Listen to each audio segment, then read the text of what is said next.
Hi, welcome back guys. This is your friend, the MHA What If, with another fanfiction.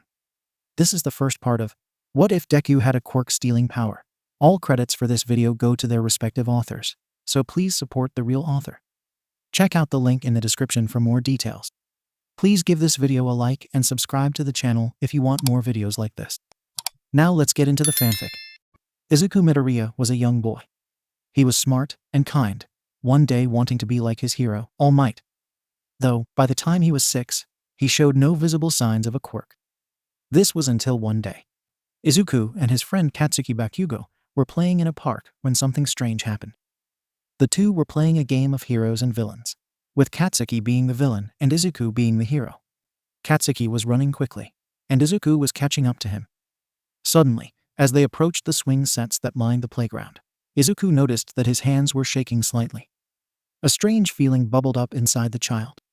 He knew it wasn't normal, but he didn't know why or how to stop this new occurrence. He glanced over at Katsuki, who was still running. "I'm going to get you, villain," Izuku yelled, running towards Katsuki.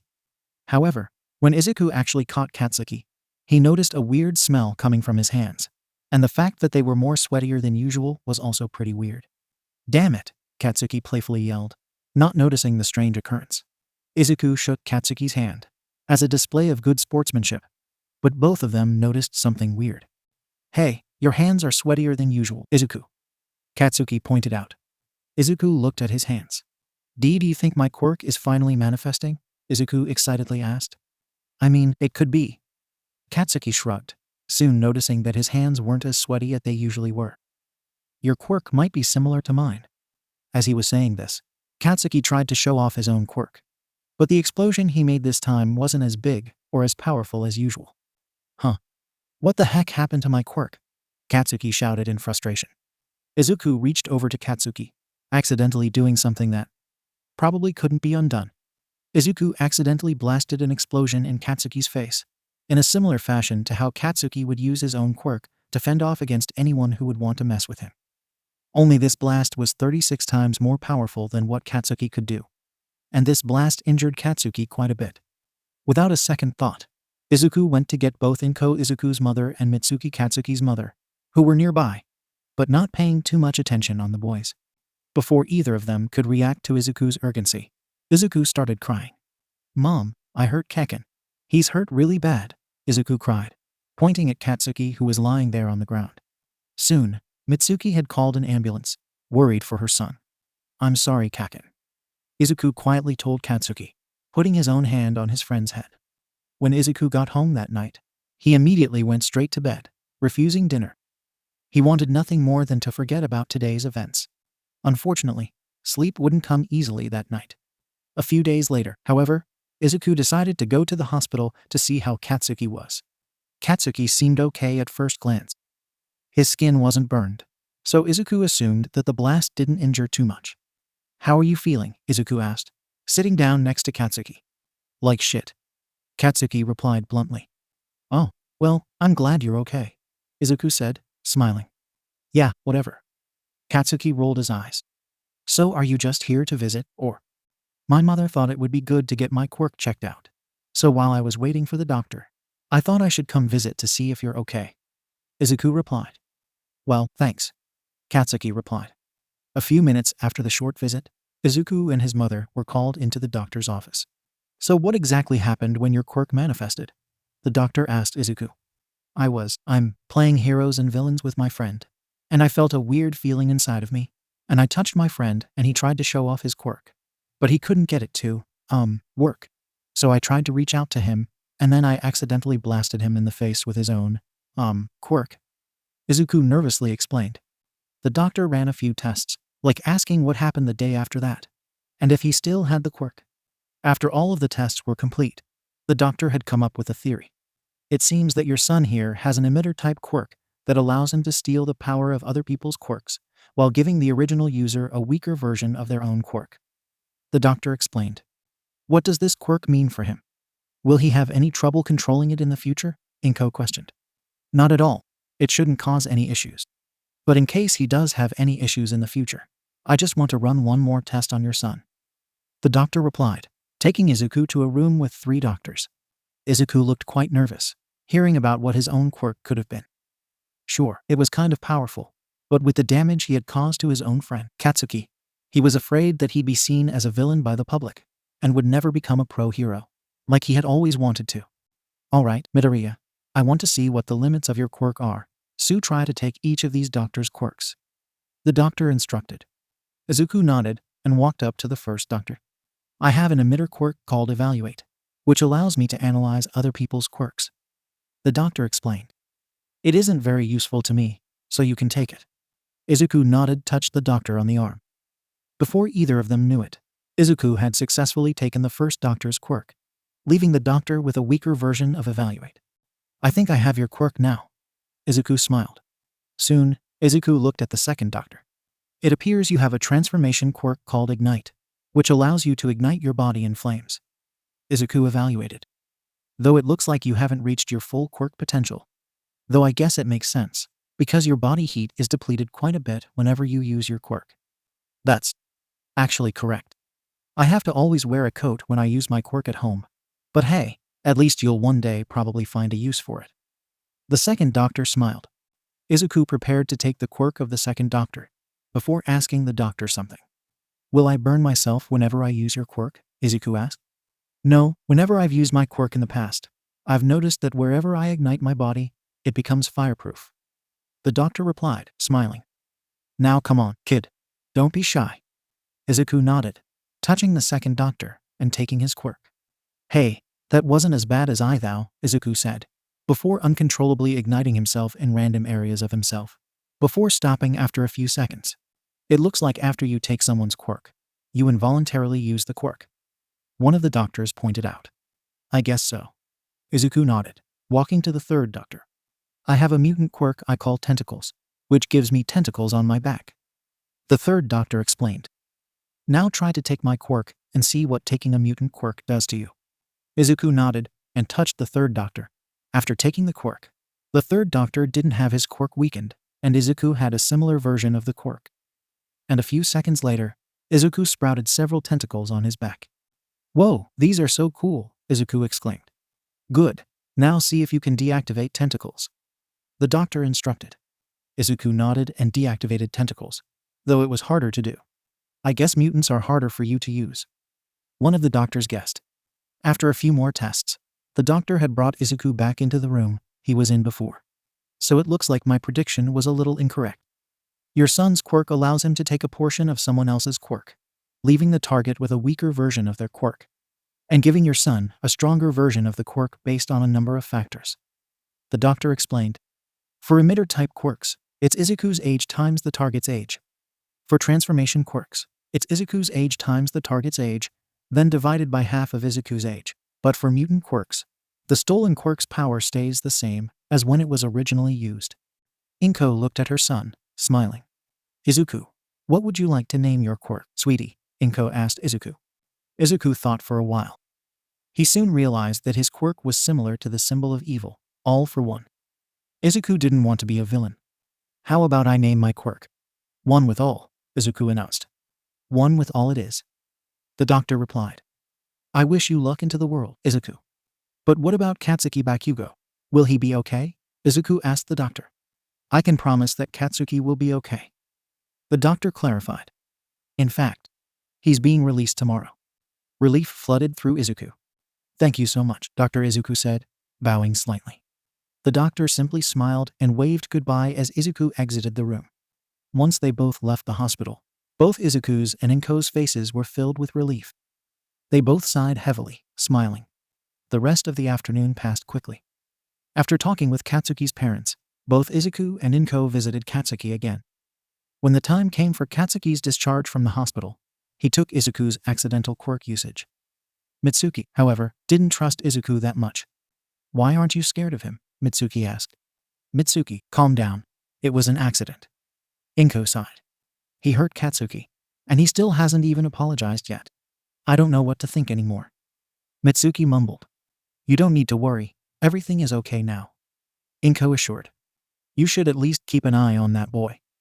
Mitsuki demanded. You don't know what he could do next. It happened because his quirk manifested. Inko tried to explain. I still can't believe it. Mitsuki muttered under her breath. We all make mistakes when we're young, Mitsuki. Inko smiled softly.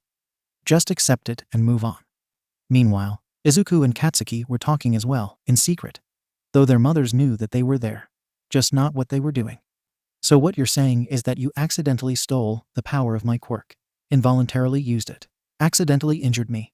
And then gave it back to me? Katsuki asked. Yeah, that's what happened. Izuku confirmed. I'm sorry for doing all of that. I forgive you. Just don't let it happen again. Katsuki replied. And with both of our quirks combined, we'll be the greatest heroes ever. I hope so, Kaken. Izuku happily grinned. It had been 8 years since Izuku was diagnosed with having the quirk he named One with All.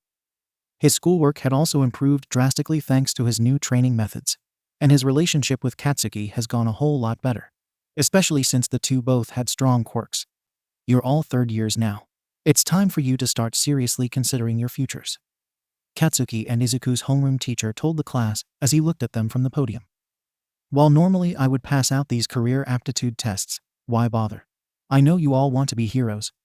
The entire class, barring 2, cheered as they showed off their quirks. Yes, you all have very nice quirks. But using them at school is against the rules, so restrain yourselves. Hey, sensei, don't lump me in with most of these extras, Katsuki spoke up. Most of this lot would be lucky to end up as sidekicks to a busted D-lister. I'm the real deal. Predictably, his fellow classmates had something to say about that as they all tossed insults his way. Bring it on, I'll take you all on. You do have impressive test results. The teacher commented. Maybe you will get into UA. Cue the shocked exclamations of the rest of the class that Katsuki was trying to get into the #1 hero school. That's why UA is perfect for me, Katsuki replied as he stood up from his seat. I aced all the mock tests. I'm the only one at this school that stands a chance of getting in. I'll be more popular than All Might himself and become the richest hero of all time. People all across the world will know my name. And it all starts with UA. Oh yes, Midoriya, you applied for UA as well, right? The teacher asked, looking over his paperwork. Yes, sensei. Izuku replied, and all of the other students whispered among themselves. I hoped you would, quirkologist, Katsuki exclaimed soon after Izuku replied to the teacher's question. Together we'll be the best. You and me, quirkologist. Izuku then covered his ears. Not so loud, Kaken. Izuku told Katsuki. Oh, right. Sorry. I forgot about your sensitivities. Katsuki apologized, speaking in a normal volume. Izuku uncovered his ears. It's fine, Kaken. But thank you. The rest of the day had gone the same as usual. Nothing interesting happened.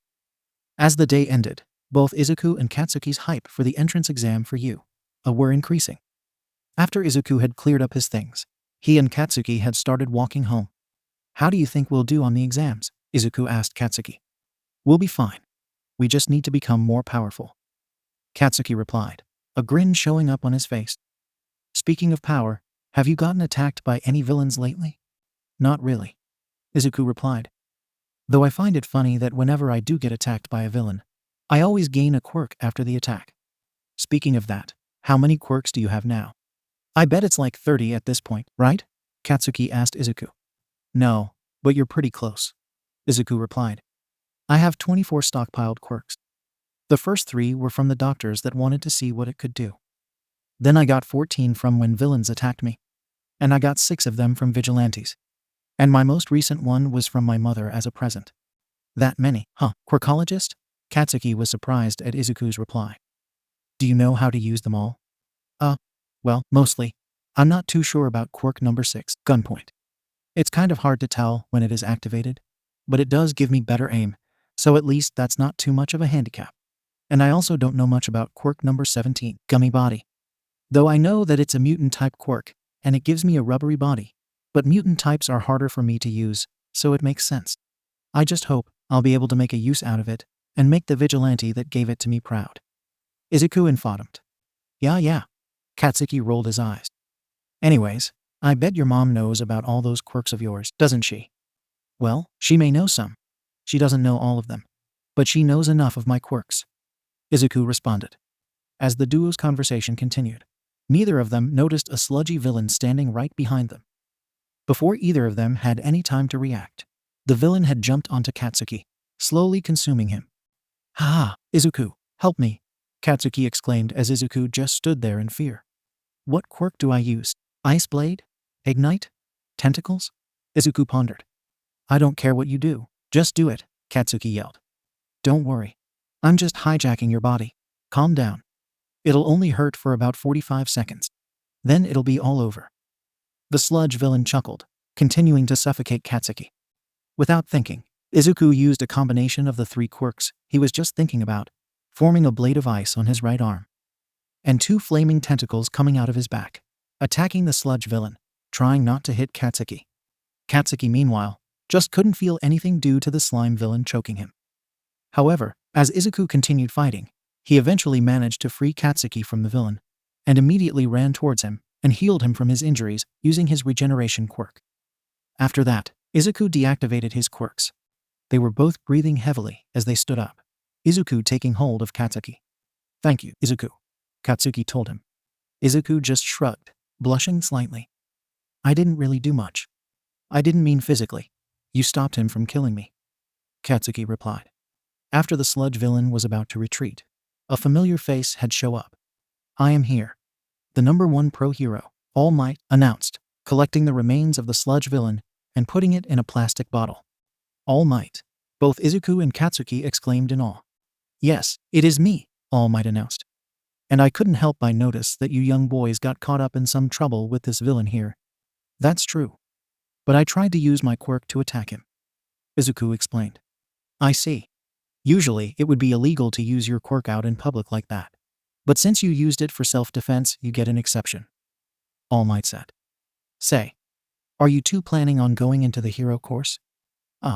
Yeah, kinda, Izuku replied. We're planning on applying to UA, Katsuki explained. Well, I see. You two will become fine heroes one day. All Might nodded. Wait. Before you go, could you autograph my notebook? Izuku requested, taking out his notebook on pro heroes. Already done it, All Might exclaimed as Izuku looked in his notebook, amazed at the autograph from All Might in there. Wow, you really are almighty, Izuku exclaimed in awe. Now I must be on my way, All Might announced, jumping off. Izuku and Katsuki were both very speechless. Quirkologist? Yes, Kaken. Did what I think just happened happen? Well, what do you think happened? Did we just witness the #1 pro hero being a pro hero? Yes, Kaken. That did just happen. The two then realized what had happened. We just got complimented by All Might. Katsuki and Izuku both cheered. I'll never forget this day, Katsuki exclaimed. This notebook will become a family heirloom, Izuku fanboyed, about to faint from all of the excitement. The two boys then ran home in excitement. For the next few months, the two trained with their quirks to get ready for the entrance exam for UA. Katsuki mostly trained in making his explosions more powerful, but Izuku trained with his quirks in a number of ways. Both of the boys trained by cleaning up the beach with their quirks. They knew that they wouldn't get the beach fully cleaned up, but they tried. Izuku practiced with using quirk combinations, like using web shoot and vine whips allowed Izuku to make piles of trash he was collecting bigger. Or using tentacles and objectify, Izuku managed to turn big piles of trash into smaller ones. Though as a dedication to his mother, Izuku mostly practiced with attraction of small objects, aka his mother's quirk, furthering the pulling distance and making the pull stronger. Katsuki mostly worked through his quirk. Using explosion to break through walls helped increase his strength, while doing so which made him more useful than his explosion ability. He also learned how to make his attack stronger without destroying the structure of the building. He also learned to control it as much as possible and avoid breaking any windows in the house. His main focus was mainly on getting stronger in regards to endurance and speed. So far, he was having lots of success with the training. And thanks to this training, he's been improving even more each passing month, as well as his combat skills. It wasn't that long ago that Izuku was still working on figuring out how to control all of his quirks. But now, with his new knowledge, he's been trying to figure things out faster. With his new knowledge, he's also been working on mastering the art of using his quirk on multiple people without affecting himself. Though in order to achieve this goal, he still needs to practice controlling his quirk on a larger scale, meaning that, with his growing understanding on controlling his quirks, he has been able to control multiple people at once without worrying about himself or others. And with this, he's been able to successfully fight against his own limits and surpass them, achieving a level of control where he can actually defeat a stronger opponent without causing harm to himself. Overall, Izuku's been working steadily, and he hasn't lost his drive and perseverance. As such, Katsuki has become the main support of Izuku. While Izuku is currently at the stage of developing his quirk, Katsuki is working hard to understand his quirk and master it, so that Izuku can use it without fearing for his own life. When it comes to physical fitness, Katsuki has gone a step further in training his quirk. He decided that he wanted to learn how to improve his stamina and keep up the best record he could so he would never have to rely on anyone else ever again. When it comes to martial arts, Katsuki has gone ahead and gotten himself a set of boxing gloves because he doesn't want to risk damaging his hands again if he gets hurt. When it comes to academics, Katsuki has gone ahead and studied a lot of subjects in hopes of gaining a greater knowledge of the subject, including history, geography, literature, science, economics, and the likes. Because he wants to get into UA, he doesn't want to fail any classes. At least that's what Katsuki thinks. He may not be sure of many things sometimes, but he does know that Izuku definitely cares for his academics, especially English. He knows that Izuku hates doing schoolwork in general, but he has to do it for Izuku. Even though he might seem reluctant about school, he knows deep inside that it's part of Izuku's dream to become a hero, and he'd do anything for Izuku. While training some more, Izuku learned of possible quirk combinations that he could use, though he learned that the more same-type quirks he used in a combination, the harder for Izuku to control the quirk combinations. As Katsuki has been busy preparing for the entrance exams, he hasn't been keeping up with Izuku as often, which leads to him not knowing of his friend's progress. However, despite being busy with studying for these exams, Katsuki is still extremely proud of Izuku. After a few more months, the entrance exam was coming up, and the beach was looking very clean. As a result, Katsuki and Izuku decided to train and improve themselves together, practicing various different techniques and fighting styles, and even talking about how they wish they can work as heroes together. In fact, Katsuki has already planned what he will teach Izuku. He wants to tell him about the basics, and then introduce him to more advanced techniques. And Izuku has promised that Katsuki can train with him after they graduate, helping each other grow their skills. Of course, if there was something that the two agreed upon, it would be the training. Of course, as the two teenagers trained, Katsuki noticed that Izuku was a little bit nervous about the upcoming exam. He was also starting to worry about Izuku. He seemed distracted during their training sessions. "Are you feeling okay, quirkologist? Something on your mind?" Katsuki asked, concerned for his friend. "Huh? No, nothing's wrong," Izuku assured, though he still seemed nervous. "Really? 'Cause you don't look too good," Katsuki commented, noticing his pale complexion. "Maybe I'm just a bit tired from training so much," Izuku responded. "If you say so," Katsuki shrugged. "But if something's bothering you..." "I know, Kaken," Izuku sighed, rubbing his forehead. A few weeks later, it was finally the day of the UA entrance exam. Izuku and Katsuki were pumped. That day, they did a brief training session before heading to UA. "I am so excited for today," Izuku exclaimed. "Oh man, I've been training so much lately." "Yeah, me too," Katsuki said with a smile. "I'm sure you'll get top score." "Yeah," Izuku smiled back. "Let's head over now. We should arrive early for the entrance exam," Izuku exclaimed. The two headed over to UA, hoping to arrive a tad bit earlier than most students. "I am ready for Thai," Izuku exclaimed, before tripping on the ground. It wasn't long until Izuku was saved by a girl using her quirk on him. "Oh, sorry. I should have asked before using my quirk on you," the girl apologized. "It's okay. It's bad luck to fall on an important day like this," Izuku pointed out. "True. I'm sorry," she replied, apologizing again. Just then the bell rang. "Hey, quirkologist, are you coming?" Katsuki yelled out to Izuku. "Oh yeah, coming," Izuku replied, before turning to the girl. "I'll see you around. Good luck on the exams." Katsuki and Izuku both excitedly ran into the UA building. "We are so pumped for this," Izuku and Katsuki exclaimed. After Katsuki and Izuku went inside, they made their way to the written exam. It wasn't too difficult. There were questions about quirks, heroes, politics, etc. Basically, it was just about explaining stuff that needed to be explained and asking the examinee to write down an explanation if needed. And of course, if someone didn't answer a question properly, the examination was over immediately. Either way, the written exam was a piece of cake. But the more important exam was next. The practical exam. What's up, UA candidates? Thanks for tuning in to me, your school DJ. Come on. And let me hear ya, pro hero, present mic announced as everyone cheered. Now let's get straight to the main show. Let's talk about how Thai's practical exam is gonna go down, okay? Yeah, everyone cheered, Izuku covering his ears because of the noise.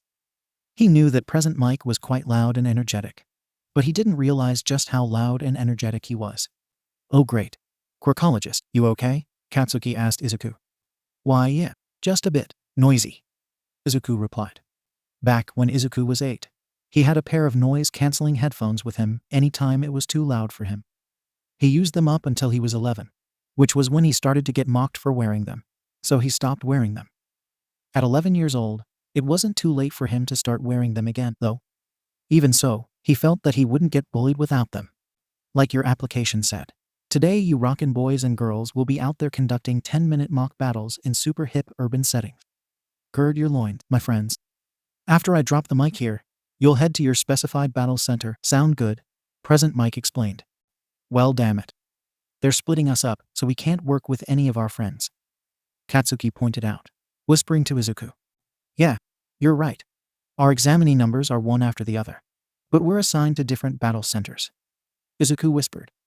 Looks like we'll have to work hard by ourselves.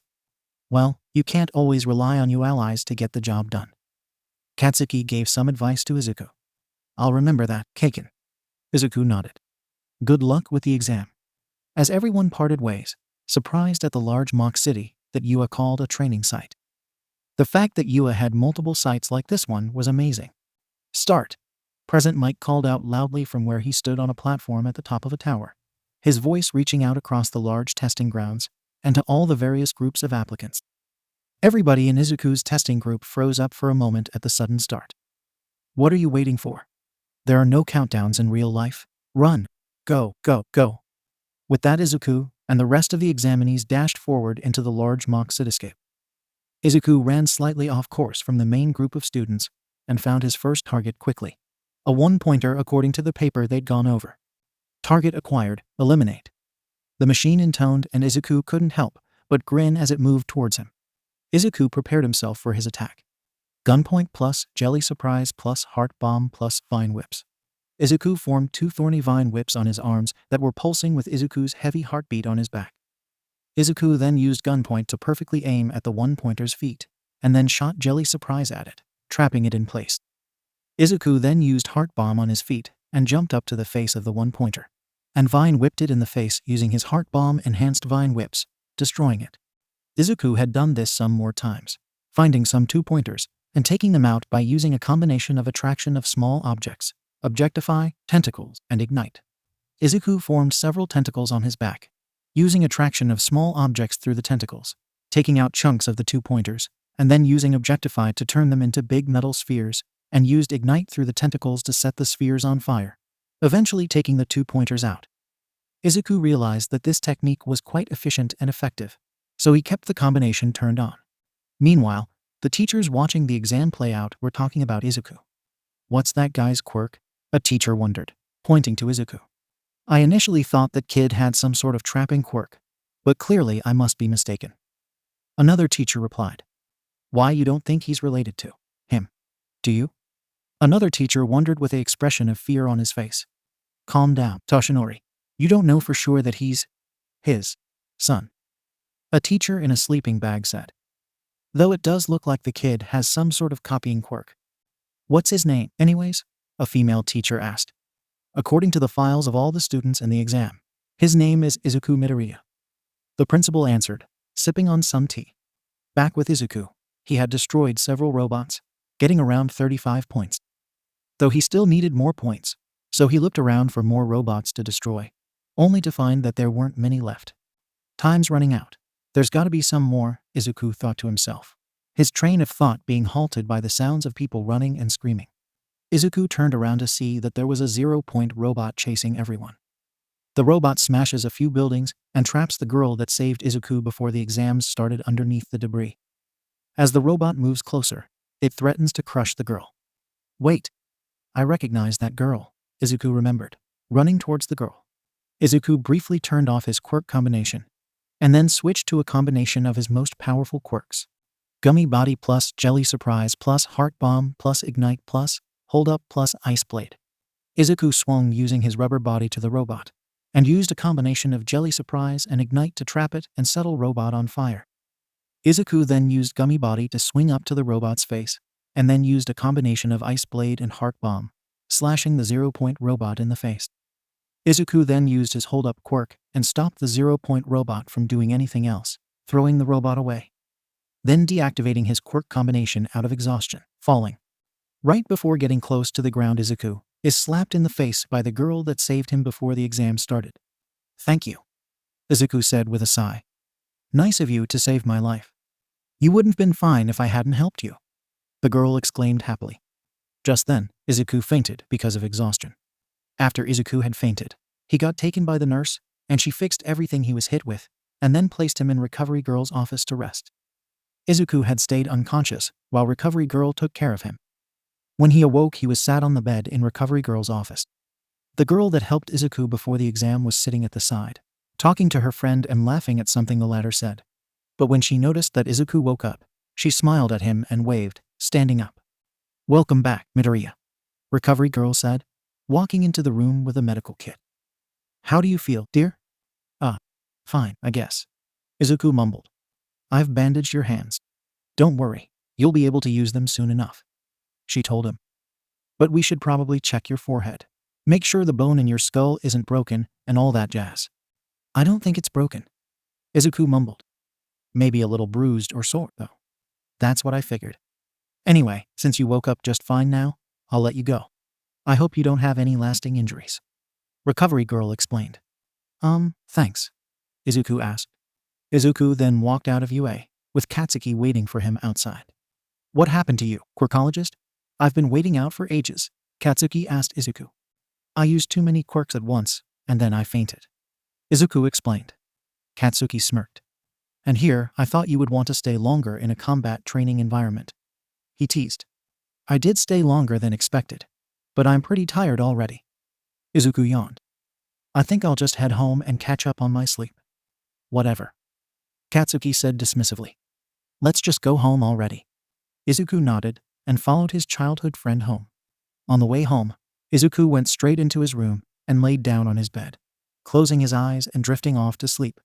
After a nerve-wracking few weeks of waiting for the results of the exams to be announced, the results came out the very next day. Izuku and Katsuki both agreed to open their letters at Katsuki's house. Both boys were excited, knowing that they would get answers to some questions regarding their future hero careers. Katsuki opened his letter first. It contained a hologram projector with a pre-recorded message on it. "Katsuki Bakugo, you passed the written test, scoring a 95% overall," Principal Nezu announced. "As for the practical exam, you scored a total of 100 points. Congratulations, you have been accepted into UA." "Oh hell yeah," Katsuki exclaimed in joy. Izuku opened his letter next. "Izuku Midoriya, you've managed to pass the written test, scoring 98%. Principal Nezu announced. "That's 3% over me," Katsuki interrupted. "As for the practical exam, you scored 35 combat points," Principal Nezu announced. "As for the rest of your points, due to your heroic rescue of Ochako Uraraka, you've also scored 75 rescue points. Overall, you've scored 110 points. That's the highest out of all of the attendees. We'll be glad to have you here, Midoriya." Both Izuku and Katsuki were grinning as they put down their letters and high-fived each other. It didn't take long for them to start crying happy tears and hugging each other tightly.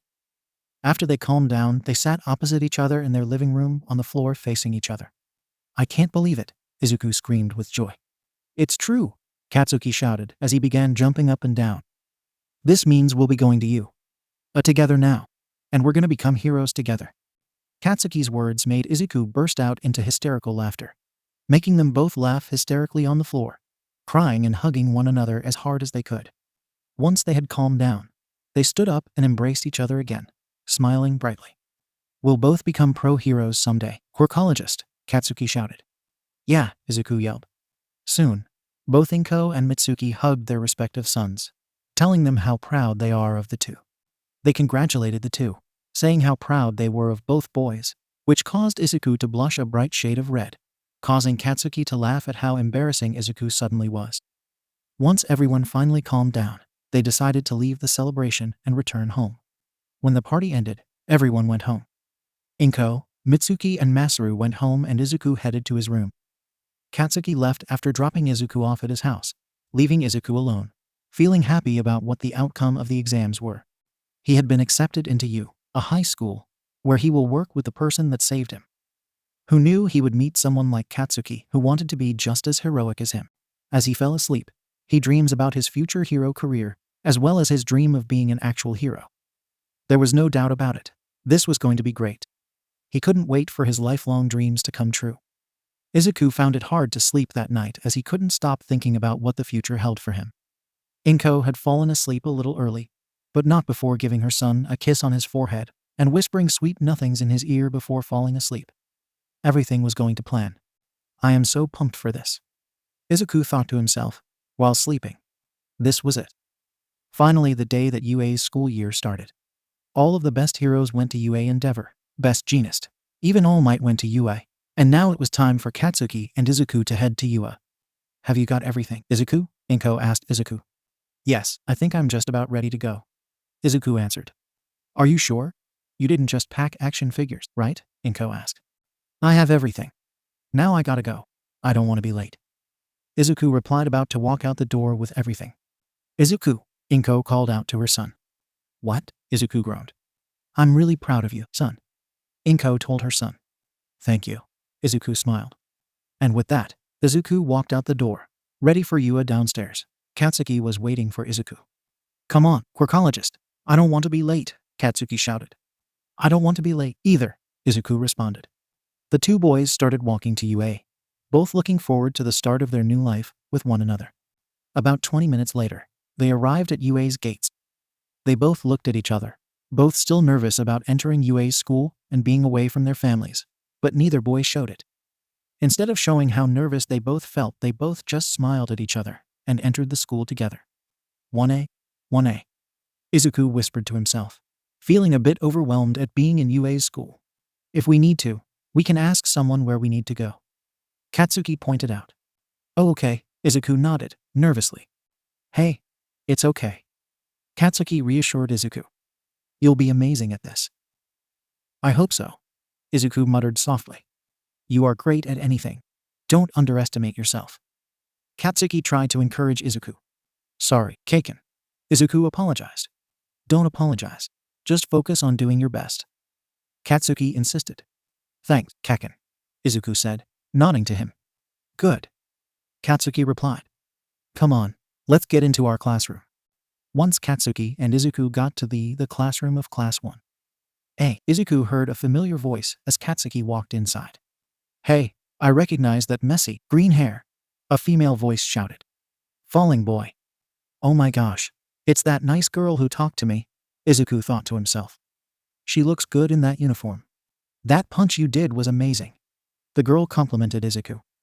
So, I should probably be thanking you saving me during the entrance exam. Oh, no need to thank me. It's what a pro hero would do, Izuku replied. I'm Izuku Midoriya, by the way. I'm Ochako Uraraka. Ochako introduced herself. What do you think we're doing today besides orientation?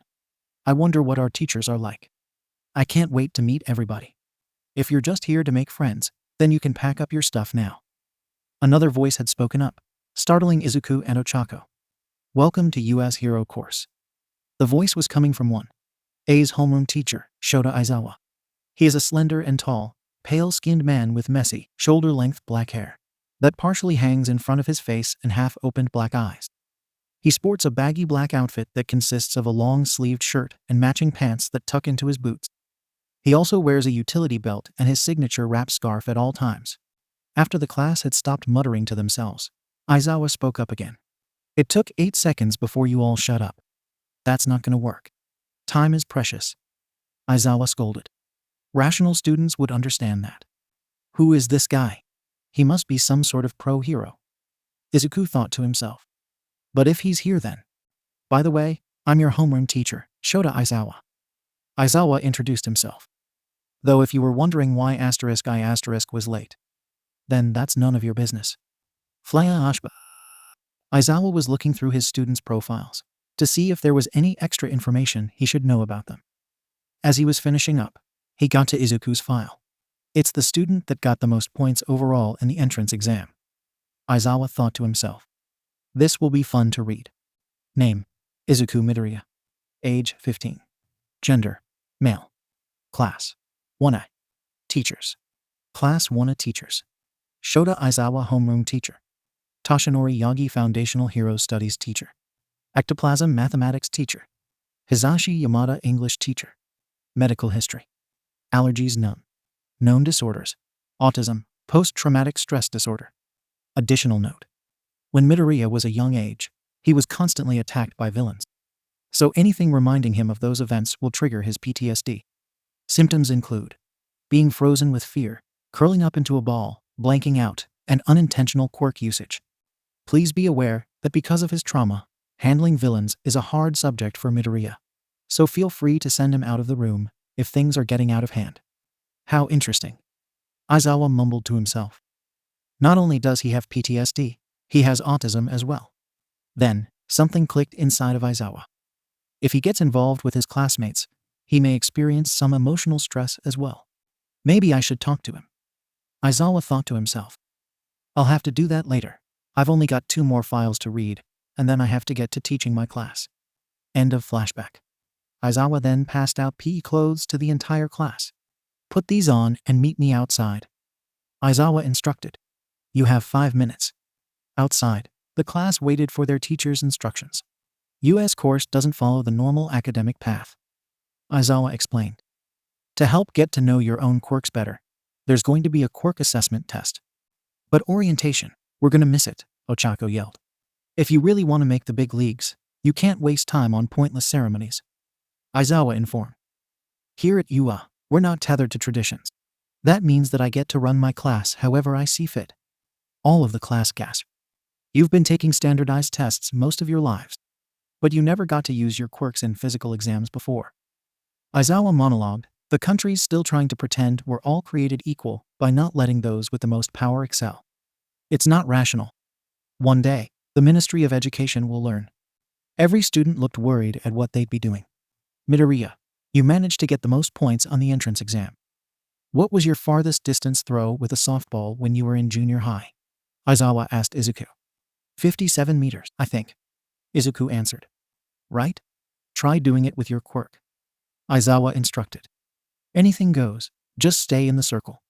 Izuku started thinking about what quirk he should use. Gummy Body would give his throw more power, while Heart Bomb would do the same thing. Then there was Sparks Fly. Sparks Fly was a whole other story on what it could do. Hurry up, we don't have all day. Aizawa scolded Izuku. Sorry, sir. I just have a quirk that lets me store other quirks within me, and currently I'm torn between which one to use. Izuku apologized. We'll take this as a secondary training exercise. It'll help sharpen your mind and improve your decision-making skills. Aizawa gave Izuku some advice. Izuku then remembered that he could use combinations of his quirks. Gummy Body, Heart Bomb, Sparks Fly. Izuku stepped back a little. He powered up his left hand, aka the one he was holding the softball in, using Heart Bomb, and then threw it using Gummy Body and used Sparks Fly to keep its momentum up. 750 meters. That's impressive. Aizawa pointed out. All of you need to know your maximum capabilities. It's the most rational way of figuring out your potential as a pro hero. I want to go. That looks like fun, one student yelled out, excited. This is what I'm talking about. Using our quirks as much as we want. Another student yelled. So this looks fun, huh? Aizawa then looked annoyed. You have 3 years. Here to become a hero. You think it's all going to be games and playtime? No, sir. Most of the class groaned. Today, you'll compete in 8 physical tests to gauge your potential. Aizawa explained. Whoever comes in last has none, and will be expelled immediately. The entire class gasped. But that isn't fair. We got accepted into this school fair and square, Ochako retaliated. Oh really? Well, do you know what else isn't fair? Natural disasters. Villain attacks. Catastrophic events that can wipe out entire cities. Aizawa scolded. Life is full of unfairness. It's a hero's job to prevent that unfairness. Now don't forget. Go beyond. Plus ultra style. Everyone then nodded, agreeing with Aizawa. Don't make me regret this. Aizawa gritted his teeth together. Now that you know what you're in for, let the test begin. The first test was a 50-meter dash. Izuku watched as the boy with the legs that looked like engines and the girl with frog-like features took their places at the starting line. He was interested in seeing how his classmates did, and what all of their quirks were, though he could tell at a glance that both of them had mutant-type quirks. Their times were impressive though. The engine leg guy clocked in at just over 3 seconds, and the frog girl at about 5.5 seconds. Watching his classmates run, and in some cases, use their quirks in interesting ways to complete the 50 meters, really made Izuku wish he had his notebook right now. Ochako finished in just over 7 seconds and seemed pleased with her result. The fawn-haired girl and the pink girl both finished at just over 5 seconds. Though the pink girl appeared to be skating on some kind of substance coming from her feet, which Izuku thought was a good way to complete the test. Finally, it was Izuku's turn. He was up against a purple-haired guy who looked like he didn't sleep much. Izuku thought hard about what combination of quirks he should use. It wasn't long before he was forced to settle with a combination of weight loss, heart bomb, and hot wings. While running, Izuku used heart bomb on his feet and formed 2 flaming wings on his back, while also becoming weightless because of weight loss, getting to the end in 3.51 seconds, and the other guy getting there in 5.01 seconds. The next test was a grip strength test. Izuku looked at one of his classmates, who was masked up and looked a bit like an octopus, and knew he needed a combination of his strength-enhancing quirks. But Izuku didn't really have any quirks that enhanced his strength. Except for one. Rhyming reason. I need to be strong, so my plans of becoming a hero don't go wrong. Izuku whispered to himself, going up to the grip strength tester thing. Rhyming reason boosted Izuku a significant amount. Not as much as the octopus guy's current strength, but it was pretty impressive. Taking the test, Izuku scored 342.16 kgs, which wasn't much, but then felt proud of himself after seeing some of the other participants' scores, particularly the guy he faced off against in the 50-meter dash. He had seemed to be using his quirk, but by the looks of it, it was hurting him.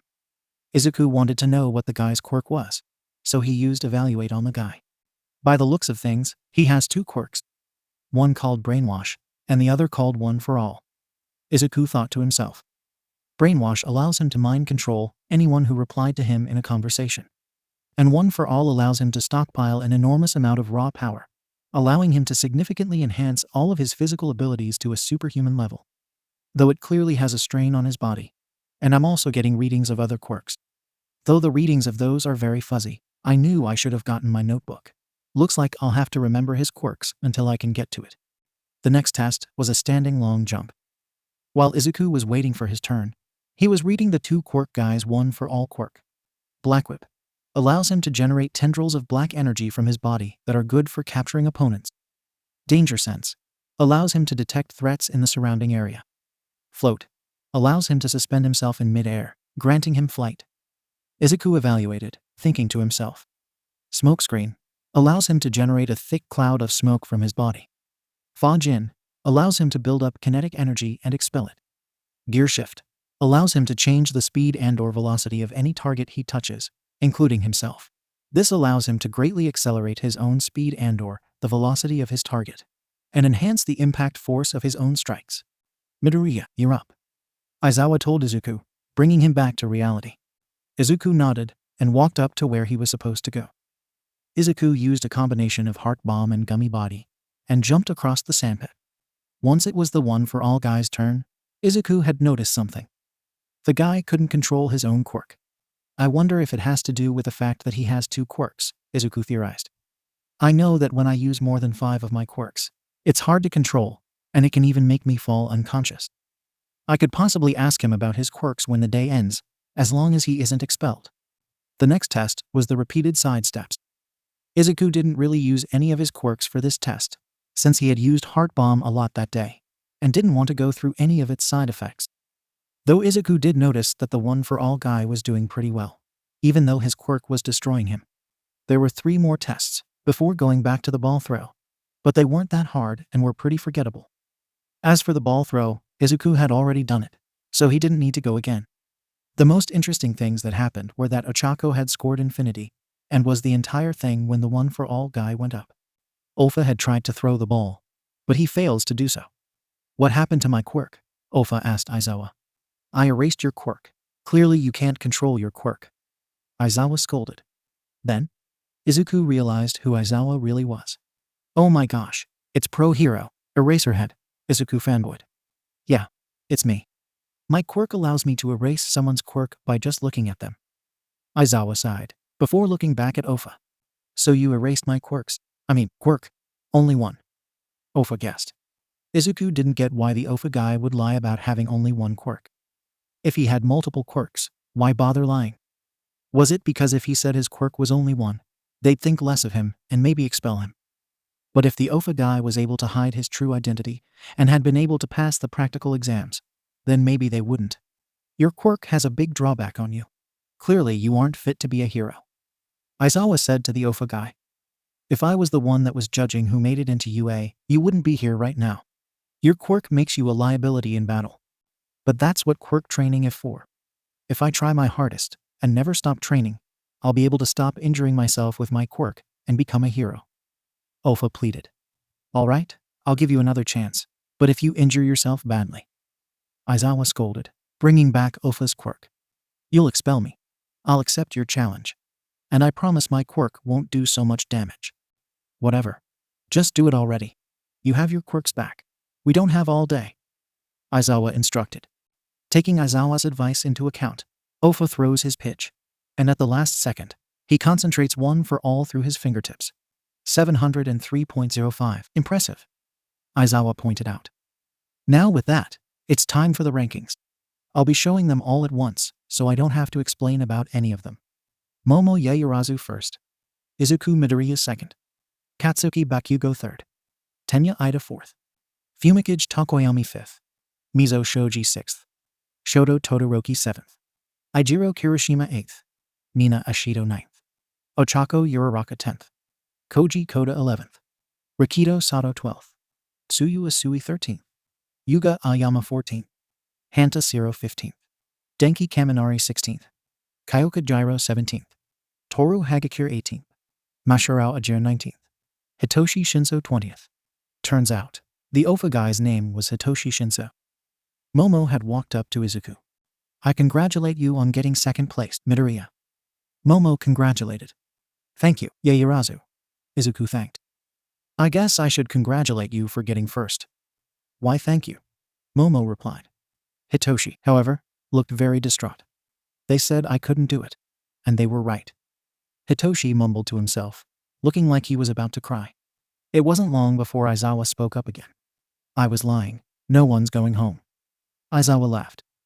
That was just a rational deception to make sure you gave it your all in the tests. Almost everyone gasped. That's it. We're done for the day. Pick up a syllabus in the classroom. Read it over before tomorrow morning. Aizawa instructed. Midoriya, Shinso. I want to speak with you both. The rest of you, be good and eat your vegetables or whatever. Once the class left, Izuku and Hitoshi had met up in the classroom, so Aizawa could speak to them. Shinso, you're first. Aizawa instructed. Shinso walked up to Aizawa. While Izuku was waiting, he used his 23rd quirk, radio signal, so he wouldn't get bored. Izuku listened to the latest news about villains, heroes' debuts, and so on. However, Izuku also worried about why Aizawa wanted to talk to him. Could it be that Aizawa was going to congratulate him for getting second? No, maybe he got expelled for something. He was surprised when he saw how serious Aizawa looked. Then again, he didn't really trust anyone else's judgment of people. After what felt like hours, Aizawa spoke. Midoriya, you're up. Aizawa told Izuku. Izuku turned off his quirk and walked up to Aizawa. So, Midoriya, I just wanted to talk to you about your PTSD. Aizawa said to Izuku in a sympathetic way. I think you need some help getting over it. Izuku stared at Aizawa in shock. He hadn't expected that, and thought that Aizawa was just talking about his quirk issues. Are you all right? Aizawa questioned. Yes, of course, Izuku quickly answered. Is there anything I can do to help? Izuku didn't know whether to answer truthfully and risk making Aizawa worry about him, or lie and tell him there were nothing he could do. In his mind, he wanted to go along with Aizawa's idea that he needed help. After all, Aizawa knew so much more about the problem than he did. If Aizawa offered him any type of therapy, then maybe he could start feeling better. However, he didn't want to admit that he might not feel better if he told Aizawa about it. There is a possibility I might have problems getting better. But it's possible that the help I need wouldn't come until I've healed from my experiences with those villains I faced all those years ago. Izuku told Aizawa. Also, Please don't mention my PTSD to anyone. Aizawa nodded his head. Even if Izuku didn't ask, he still felt that he knew what his reaction would have been. I understand. But remember that I'm here for you if anything happens. I will do everything I can to help you, Aizawa assured. I'm going to consult your mother about the situation as well, so she can give her say in it. Thank you, Aizawa. Izuku bowed his head. Good luck, Midoriya. Aizawa smiled as Izuku walked away. Once Izuku got outside, he noticed that Katsuki was waiting for him. Oh, Kaken, I thought you would have gotten home already, Izuku beamed. Nah, thought you could use the company. Katsuki smirked as they began their walk to Izuku's apartment. A little later, Katsuki had asked Izuku something. What did Eraserhead need to talk to you about? Katsuki asked. He wanted to talk to me about my PTSD, Izuku answered. And that there are people who can help me. But I know it won't work. Why not? Katsuki asked, confused. That trauma. It follows me everywhere.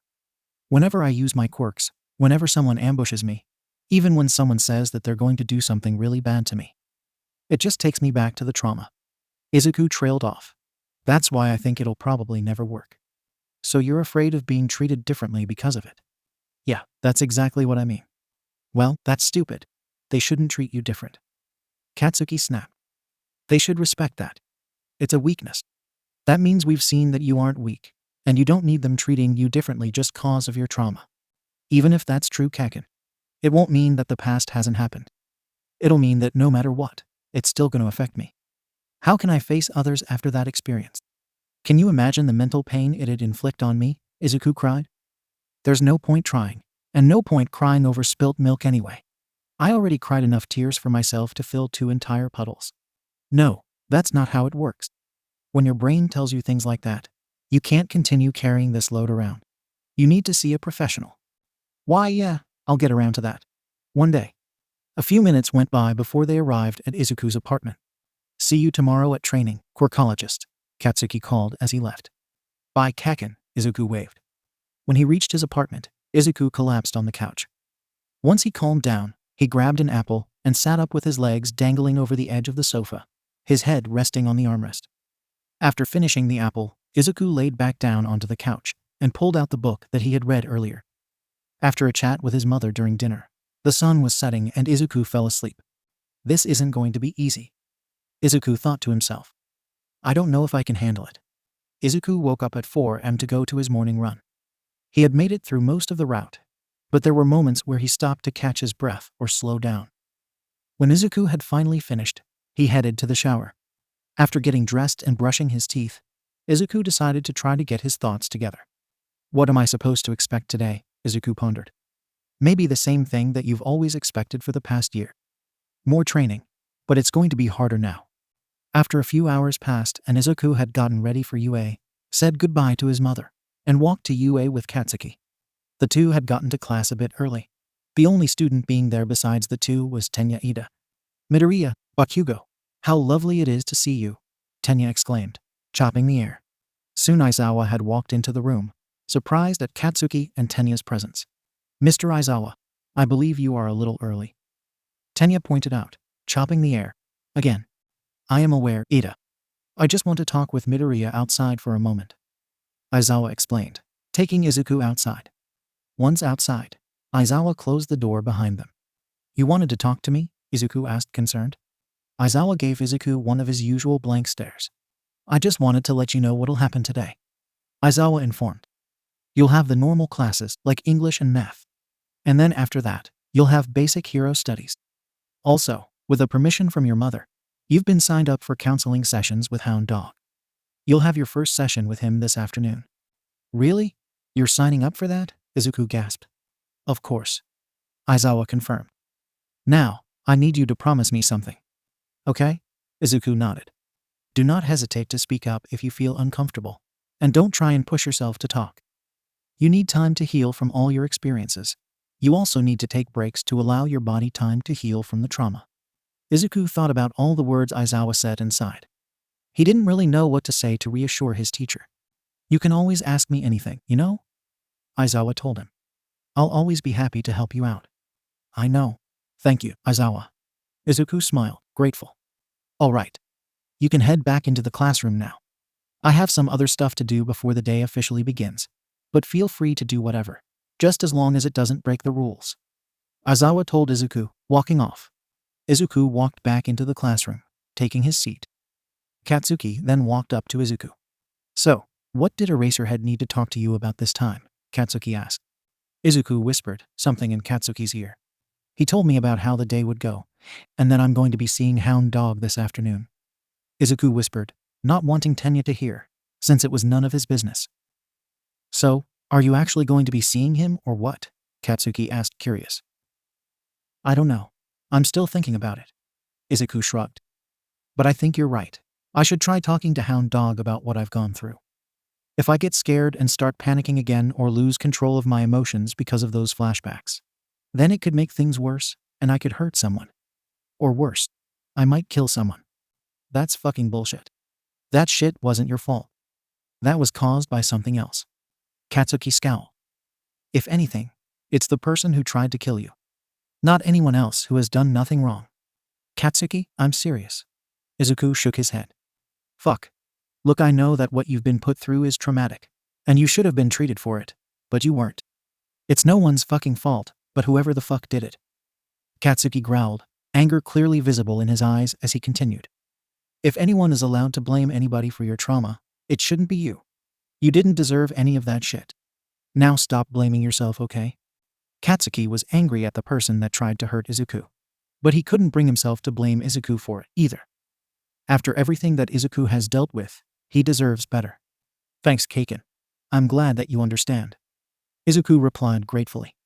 Don't worry, Quirkologist. I won't ever let anybody do something like that again. Katsuki declared while smiling. As Izuku started thinking about what Aizawa had told him, a certain phrase began to flash through his mind. He hadn't been able to figure out what it meant, but it kept coming back to him. It's not your fault. It's okay. You didn't do anything wrong. All these words seemed familiar, and yet, why? Why does it feel so real? Before Izuku could even think about what those words actually mean, he heard his name being called. Midoriya. Upon hearing his name being called, Izuku turned his head around to find Ochako running towards him. She ran straight into Izuku, nearly knocking both of them over. As she landed onto her feet and stood up, she placed her hands on both of Izuku's shoulders. Oh, good morning, Uraraka, Izuku greeted. Good morning, Ochako greeted. How are you feeling, Midoriya? Fine, Izuku lied. And yourself? I'm all right, thank you. I was hoping we could talk sometime later though. Right now I have to tell you about something important, Ochako exclaimed. Oh, yeah, sure. Izuku agreed, unsure of what she was trying to say. About what? Well, I was wondering if you would like to come to lunch with us today. Ochako smiled. I'd love to, Izuku exclaimed, excited. Is everyone else going too? Yeah, Tsu, Ashido, Sato, and Kaminari. Ochako smiled, knowing that Izuku would enjoy being with the group more than by himself. And I'm also going to ask Ida if he'd like to join us, too. Can I ask if Bakugo would like to join us? Izuku asked. Sure, if you want to, Ochako smiled. Okay, Izuku smiled. Thank you, Uraraka, for inviting me and asking. No problem, Midoriya. See you later. Ochako waved and went to greet others in the class. After going through the normal classes, lunch came around. Izuku and Katsuki had met up with Ochako. Together they had sat at a table with Tsuyu, Mina, Rikido, Denki, and Tenya. As lunch rush started preparing lunch, everyone talked amongst themselves and enjoyed their food, chatting happily with each other. The conversations were light, friendly, and happy until Mina asked Izuku something. Midoriya, what did Mr. Aizawa want to talk to you about yesterday? Mina asked Izuku. Izuku was flustered by this question. But before he could answer, Katsuki defended him. That's none of your business, acid face. Katsuki stated, crossing his arms. Quirkologist isn't obligated to share his secrets, if you want to make Quirkologist uncomfortable. Katsuki was then cut off by Izuku. Kaken, it's okay, she probably wasn't aware. Izuku interrupted. But Ashido, it isn't polite to be all nosy like that. If I want to share what Aizawa wanted to talk to me about, I'll share it. But if I don't, I won't. And that's okay. Mina then looked very guilty with what she had asked. Midoriya, I'm so sorry. I had no idea. Mina apologized. I didn't even ask if you wanted to tell me. It's fine, Ashido. There's no harm done. Izuku reassured her. But please note that you don't know what someone else could be going through. So it would be better if you wouldn't ask such personal questions. Mina lowered her head with guilt. I understand that, Midoriya. Mina assured him. I understand what you're saying about privacy. Good to hear it. Izuku smiled. Tenya then spoke up. Midoriya, I get what you're trying to say, but I noticed before homeroom, Aizawa-sensei wanted to speak with you. And when you came back into the classroom, Bakugo asked what he spoke with you about. But you didn't seem as flustered as you were with Ishido. Tenya pointed out. Why is that? Well, Ida, it's because me and Kaken have been friends since we were really young. So I trust him with personal information like that. Izuku explained. I see. Tenya nodded.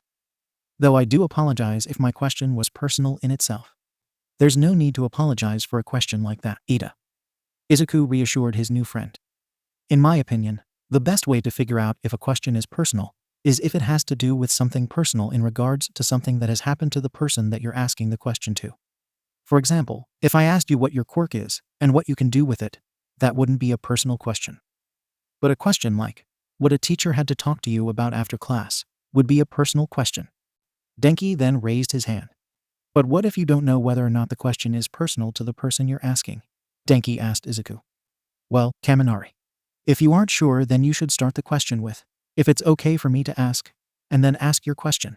And if the person finds the question personal, then they don't have to answer. But if they do answer, and they don't find the question personal, then it's important to listen to the person's response. Izuku explained. Now I have a question. Rikito said. How should I respond if I'm ever asked a personal question? That's a hard question, Sato. But I think I might know. Izuku replied. If the question is personal, but the person isn't aware of it, you can just tell them that the question is too personal for you. But if the person is aware, then you have the right to be offended and also correct them if they don't get why you're offended. Does it also apply if the person is trying to pick on you? Tsuyu asked. It does, Asui. Izuku replied. I'd prefer it if you called me Tsu. Tsuyu corrected. Oh, sorry, Tsu. Izuku apologized. As I was saying, you have no right to feel uncomfortable. And no person should try to take those rights away from you. Ochako smiled to herself, because of how she could be making her own friend group. You know, guys, I honestly wouldn't mind hanging out again. Ochako spoke up. I agree, we should hang out again sometime. Izuku agreed. Sure, why not? Though I do have to warn everyone, I'm not too good with names, so I'm definitely going to call you all nicknames based on your quirks. Katsuki warned. So that's why you call Midoriya Quirkologist. Ochako realized. After lunch had ended, it was time for hero training. Everyone had already gotten changed. They waited at Ground Beta's entrance. Suddenly, the door to the building opened. Coming out was the symbol of peace, All Might. I heard rumors about All Might being a teacher here, but I didn't think it was true, Izuku mumbled to himself. Izuku's hero costume was a black, sleeveless bodysuit with green lines on it, black elbow pads and knee pads, and a respirator around his neck. Welcome to the most important class at UA High. Think of it as Heroing 101. All Might announced. Here, you will learn the basics of being a pro, and what it means to fight in the name of good. Ochako walked up to Izuku. You look good in that costume, Midoriya. Ochako complimented. I should have been more specific about what I wanted. Well, you look good in your costume either way. Izuku blushed, before noticing Katsuki, specifically his gauntlets that looked like grenades. Izuku had walked up to Katsuki. Hey, Kaken, what are those gauntlets for? Izuku asked. Quirkologist, I'm gonna keep it simple with you. 5 words, it's a surprise, you'll see. Katsuki smirked. Remember this, you won't always know what you're dealing with, but once you know, use that knowledge to your advantage. Izuku smiled at this response. Not that he liked it when Katsuki kept secrets from him, but it was because he always loved it whenever Katsuki gave him advice. All Might cleared his throat to catch everyone's attention. All right, you're all ready now, so let's begin. All Might declared. Most of the villain fights you see on the news take place outside. However, statistically speaking, run-ins with the most dastardly evildoers take place indoors. Think about it. Backroom deals, home invasions, secret underground lairs. Truly intelligent criminals stay hidden in the shadows. For this training exercise, you'll be split into teams of good guys and bad guys and fight 2-on-2 indoor battles. But remember, you can't just punch a robot this time. You're dealing with actual people now. Remember, go beyond. Plus ultra style. The entire class got exited, especially Hitoshi and Izuku. Hitoshi's hero costume is a short-sleeved black shirt, gray shoulder pads, fish-net arm sleeves, and fingerless gloves. His pants are also black, with purple rings around the bottom. The pairings were as followed. Izuku Midoriya and Ochako Uraraka Team A. Hitoshi Shinso and Mizo Shoji Team B. Shoto Todoroki and Momo Yayurazu Team C. Katsuki Bakugo and Tenya Ida Team D. Yuga Aoyama and Mina Ashido Team E. Rikido Sato and Koji Koda Team F. Denki Kaminari and Kyoka Jiru Team G. Fumikichi Tokoyami and Suyu Asui Team H. Masahiro Ejiro and Toru Hagakure Team S. Ejiro Kirishima and Hantasiro Team J. Looks like we're together for this one, Midoriya. Ochako smiled. Izuku smiled to himself. This had been one of the reasons why he enjoyed spending time with his friends. He was lucky enough to spend almost every moment with them. As Izuku thought to himself, it seemed as though the others were thinking along the same line of thought. The situation is as follows. The villains are hiding a payload inside the building, and the heroes must secure it or defeat the villains within a time limit. The villains are granted victory if they successfully protect the payload or capture the heroes. All Might explained. First up, Team A as the heroes, and Team D as the villains. Soon, Team D was instructed to go inside of the building first. So, this is what we're supposed to be protecting. Tenya pointed out the fake missile. Looks like it, Katsuki said. We're going to need a plan to make sure we don't let Midoriya and Uraraka near the missile. Tenya explained. Midoriya said during lunch that you and him have known each other since you were young. How much do you know about his quirk? All I know is that he can steal the power of emitter and transformation quirks, and he can just straight up copy mutant quirks, Katsuki explained. He also has at least 24 quirks already stockpiled. I see. How much do you know about those quirks? Tenya asked. Not too much, Katsuki lied, in order to not reveal any personal information about Izuku. That does make sense, since quirk usage without a license is illegal. Tenya nodded. All right, I think I have a plan. Katsuki smirked. Meanwhile, Izuku and Ochako were looking at a map of the building. This building is so big. Hopefully we don't get lost while trying to navigate this place, Ochako admitted, looking at the map in front of her. Don't worry about it, Uraraka, Izuku assured, placing his hand over hers and giving it a gentle squeeze. I've got your back. Let's just focus on getting to the bomb safely. Once the 5 minutes of preparation was up, Team A entered the building. Katsuki suddenly ambushes them, emerging from an adjoining corridor, ready to attack. Izuku froze, flashing back to the first time he was ambushed by one of the villains that tried to kidnap him. Come on, kid. The League is waiting for you. You'll be better off coming with the League. He's waiting, Izuku. You wouldn't want to disappoint anyone, Izuku. You're better off with us. With him. As soon as Katsuki could throw his first attack, Ochako pulled Izuku and herself out of the way. Soon, Izuku snapped back into reality. It's only Kaken. It's only Kaken. Izuku continuously told himself. Are you okay, Midoriya? You spaced out for a moment there. Ochako asked worriedly, as she and Izuku started running. Why, yeah, I'm fine, Izuku lied. Izuku activated a combination of tentacles, hold up, and sparks fly. Izuku reached one of his tentacles and used hold up on Katsuki, keeping him in place, using sparks fly on himself and Katsuki, sending Katsuki flying in the opposite direction. Uraraka, you go capture the missile. I'll keep fighting. Izuku planned out a strategy.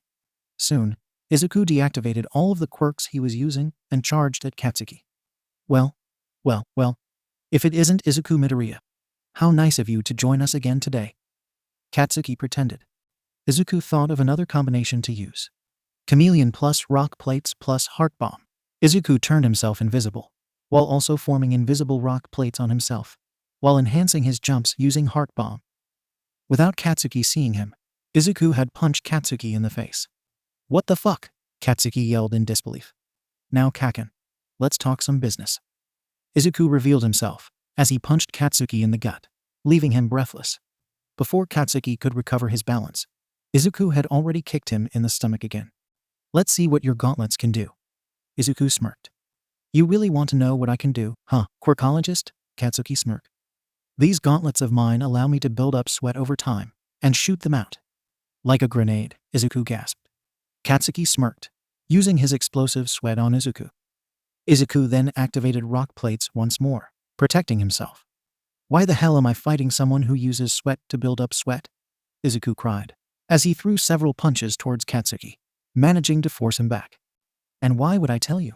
Because I'm enjoying watching you squirm under my feet. Katsuki answered, dodging Izuku's attacks.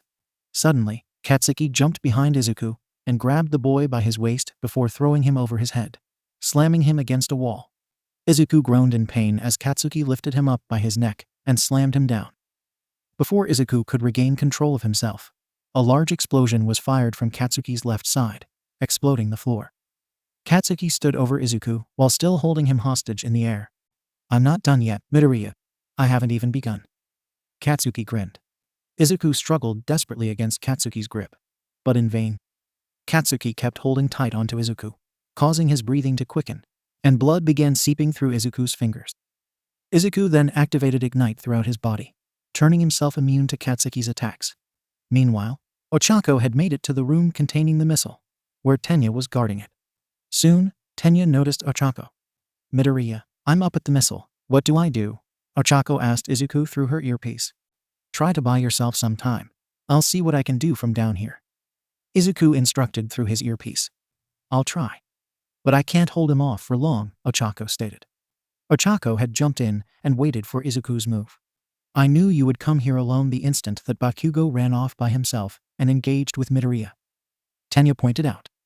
Your quirk allows you to float anything that you touch, but I've prepared for that. By hiding every object in this room so you have nothing to use against me, do-gooder. My dastardly tricks have rendered you helpless. You've blundered, hero. Meanwhile, Izuku had punched the floor above him, using a combination of rock plates, heart bomb, and ignite, destroying the floors above him, including the floor that Ochako and Tenya were on. What did you do to the floor above us? Midoriya, what's happening? Ochako panicked, as soon as she heard explosions being released from below. Don't worry about it, Ochako. You can use your quirk now, Izuku exclaimed while using regeneration on himself, because he used a combination of more than 2 transformation quirks. Ochako had made a nearby pillar float and used it as a shield against Tenya's attacks. Caught in the onslaught of rubble, Tenya is unable to stop Ochako from using her quirk on herself again to jump the hole in the ground, grabbing the weapon and securing the victory for Team A. Team A walked back inside the room to find Katsuki lying on the ground and surrounded by debris. Tenya ran up to Katsuki and picked him up bridal style and ran outside.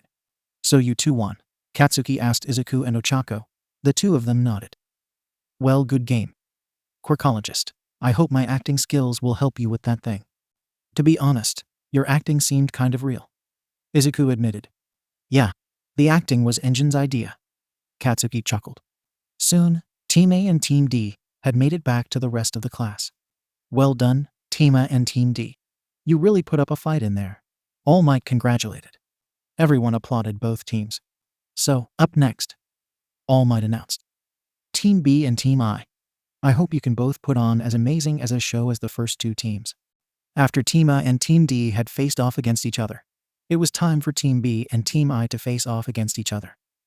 Team B served as the heroes, while Team I were the villains.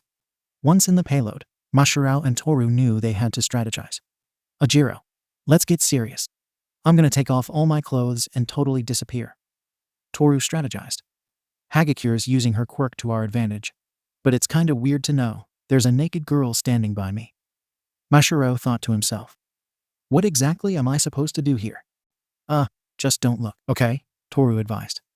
What's the difference? Mashirao asked, slightly chuckling. You know, it's kind of nerve-wracking being up here. Toru pointed out. I kind of agree, especially because of the previous fight. Mashirao agreed. Though at least we all have only one quirk. And that Shinso's quirk hurts him, so this'll be a 2-on-3 match, Toru exclaimed.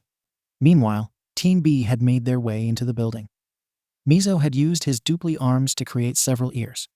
My quirk allows me to reproduce any of my body parts, Mizo explained. So you can use your extra ears to detect what our opponents are planning, Hitoshi presumed. Indeed. I should be able to hear the commotion coming from the payload, Mizo confirmed, concentrating on his duplicated ears. All right, I can hear them. Hagakure has taken her clothes off, and I think she'll be coming for us. We'll have to be extra careful then. Hitoshi nodded. The two started sneaking around trying not to make any noise or attract attention. So what do I do? Hitoshi thought to himself. I think that if I try to use one for all again, I'll cause too much chaos. But if I use just brainwashing, everyone will get suspicious. I have to think of a way around this.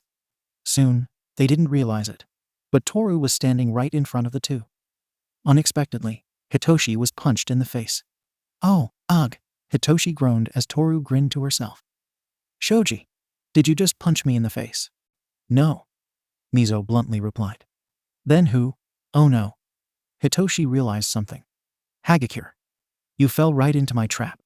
You don't know where I… Toru laughed before being brainwashed by Hitoshi.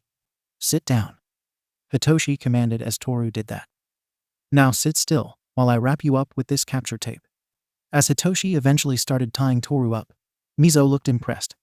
That's one powerful quirk you've got there, Shinso. Mizo complimented Hitoshi. And you didn't even injure yourself that time. Oh yeah, it's a part of my quirk.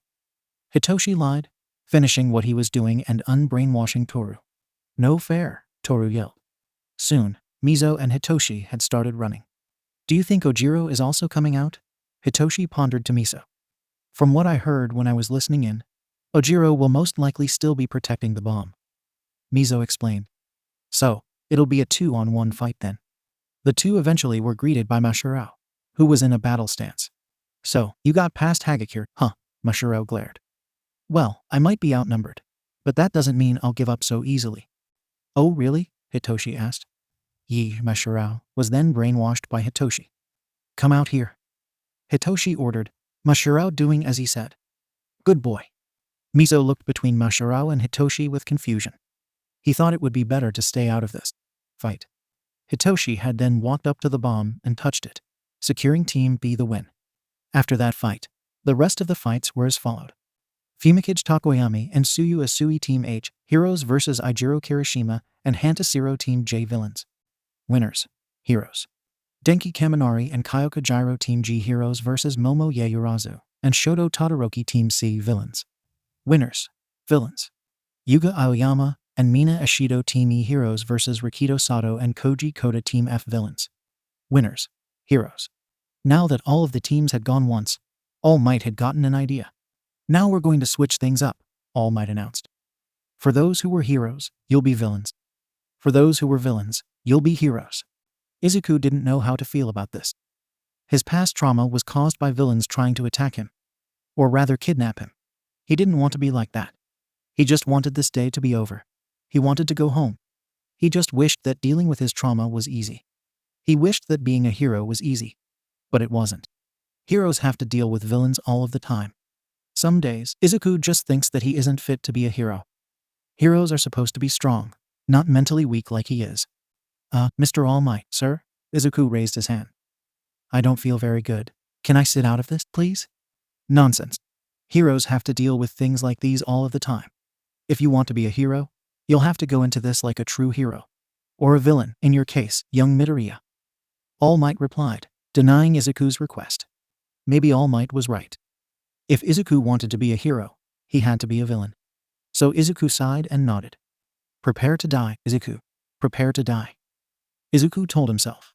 First up, Team F versus Team A, All Might announced. Izuku sighed a sigh of relief. His team was going up first, so he didn't need to worry about going later.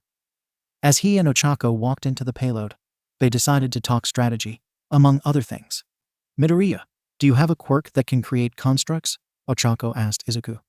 No, but I do have a quirk that allows me to shoot out a sticky slime that sticks to anything. Izuku explained. That's twice as good as what I was going for, Ochako cheered, making Izuku blush. Are you able to put it everywhere so it's harder to get up here? Of course, Izuku nodded, going to do just that. Jelly Surprise plus Hot Wings plus Gunpoint. Izuku formed 2 flaming wings on his back and flew around everywhere in the building, shooting Jelly Surprise and used Gunpoint to shoot it out accurately. Then after doing that, Izuku made his way back into the payload. Okay, I did it. Izuku smiled, deactivating his quirks. Good, now we just wait and see what happens. Ochako nodded. Soon, after the 5 minutes of prep time was up, Team F entered the building. This might be a little bit harder than I thought it would be, Rikido thought to himself, mumbling. Then again. Rikido then looked at Koji, who seemed nervous. Don't let this get to you, partner, Rikido advised him. It's only a training exercise, it's not real. Koji then nodded as the two walked into the building. They had noticed that almost the entire area had been covered in Izuku's jelly surprise. Oh, Rikido gulped. Do you think they're trying to capture us? Koji shrugged in a way that meant, I don't know. When they reached the elevator shaft, narrowly avoiding the slime, the pair could hear multiple echoes from above. That sound came from above, Rikido whispered. Should we go in? Koji nodded. The duo quickly ran up the shaft and towards the top, taking cover under the ledge. As soon as they got up, they began their search for Team A. So, what's your quirk again? Rikido asked Koji. I can control animals with my voice. Koji sighed. But you don't talk much, or rather at all. Rikido pointed out, Koji nodding. Well, you should try to talk more. Maybe then people will notice you. Koji nodded. Team F had soon made their way around, still looking for Team A. Meanwhile, Izuku and Ochako were talking, while protecting the bomb. So how did you get all of your quirks? Ochako asked Izuku, making him uncomfortable. Let's just say that I got them from certain misadventures. Izuku replied, flustered. Ochako didn't realize that she accidentally brought up bad memories that he hadn't exactly spoken about yet.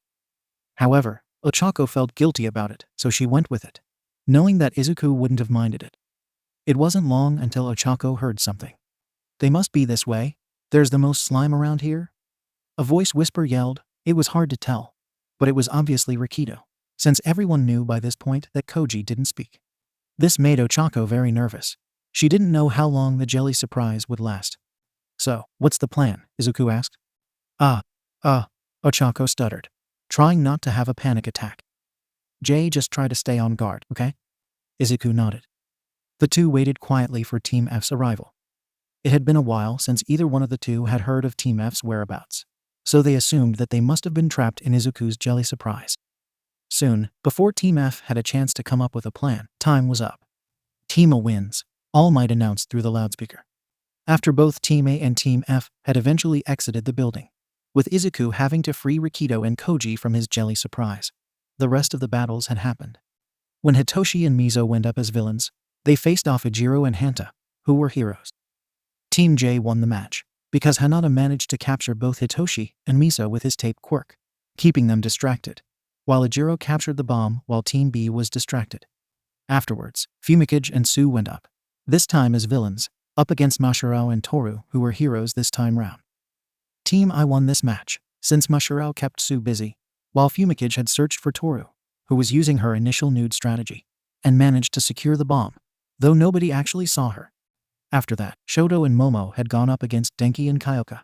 However, the roles were reversed, with Team C being the heroes and Team G being villains. Team C won this match because of their superior quirks being able to overpower Kyoka and Denki. Then the last fight occurred. This time, Katsuki and Tenya as the heroes, and Aoyama and Mina as the villains. In the payload, Mina had tried to think of a strategy, but couldn't think of anything. I have some doubts about our opponents, Mina admitted. Our quirks aren't going to help us. What makes you think that, Ishido? Aoyama asked his teammate. Well, our opponents seem more experienced and confident in their fighting style, Mina pointed out. If we take too many risks and don't focus enough during the fights, then we'll end up hurt if we're taken advantage of. hummed in thought. Well, in that case, let's concentrate on our offense. Yes, let's take advantage of our opponent's weaknesses, Mina cheered. Indeed. Aoyama nodded. Meanwhile, Katsuki and Tenya were standing right outside of the building. So this is what it's like from the hero's perspective. Katsuki muttered. We'll be able to take down Acid Face and Naval Laser easy. Then, the match had started. Katsuki and Tenya ran into the building. Tenya followed Katsuki, who blasted himself ahead, though Tenya managed to keep up with him, because of his engine legs. What do you think their strategy is? Tenya asked Katsuki. I'm guessing they're going to use their quirks. Katsuki answered simply. Tenya nodded in agreement. Soon, the two had made it up to the payload, but they had noticed that neither of them looked very prepared. Don't come any closer, or I'll dissolve you with my acid, Mina exclaimed, preparing to shoot out some of her acid. Is this the extent to which this plan has gone? Katsuki wondered, glaring at his opponents. He shot forward towards Mina, intending to destroy her acid. Once he got close to her, Katsuki grabbed one of her feet, lifting up and using his explosions to propel herself upwards and away from the building. Oh, shit! Katsuki cursed under his breath. Shit, fucking shit. Katsuki tried to pull Tenya up after him and failed miserably. Damn it, he growled, holding the hand that held onto Tenya's leg. Bakugo, are you all right? Tenya asked worriedly. I'll live, bastard. Katsuki rolled his eyes. Suddenly, Mina shot some more acid down at Katsuki, hitting his hands, causing him to lose grip on Tenya. Tenya quickly shot forward, grabbing onto Katsuki's foot as well. Thank goodness you stopped me. Tenya panted. Now let's make sure you stay down this time. Whatever. Katsuki grumbled as he allowed Tenya to float him to the ground. After he landed on the floor, Tenya quickly moved to stand behind Katsuki and placed a hand on his shoulder. Once Tenya was satisfied that he was safe, he turned around and faced Mina. Well, have you given up now? Katsuki roared. TCH. Of course not. Mina snorted, readying another attack. Mina shot acid at Katsuki, who dodged, sending an explosion towards Aoyama, who was distracted by Tenya. The explosion sent Aoyama flying back, smashing into a wall behind him. While that had caused him to be knocked unconscious, it didn't stop Mina's attack. She sent another wave of acid towards Katsuki, hitting his left arm. Fuck, Katsuki yelled, pulling out his hand from his burning arm. How dare you touch him? Tenya screamed at Mina, charging forward and throwing a punch at her face, only to miss due to Katsuki holding him back.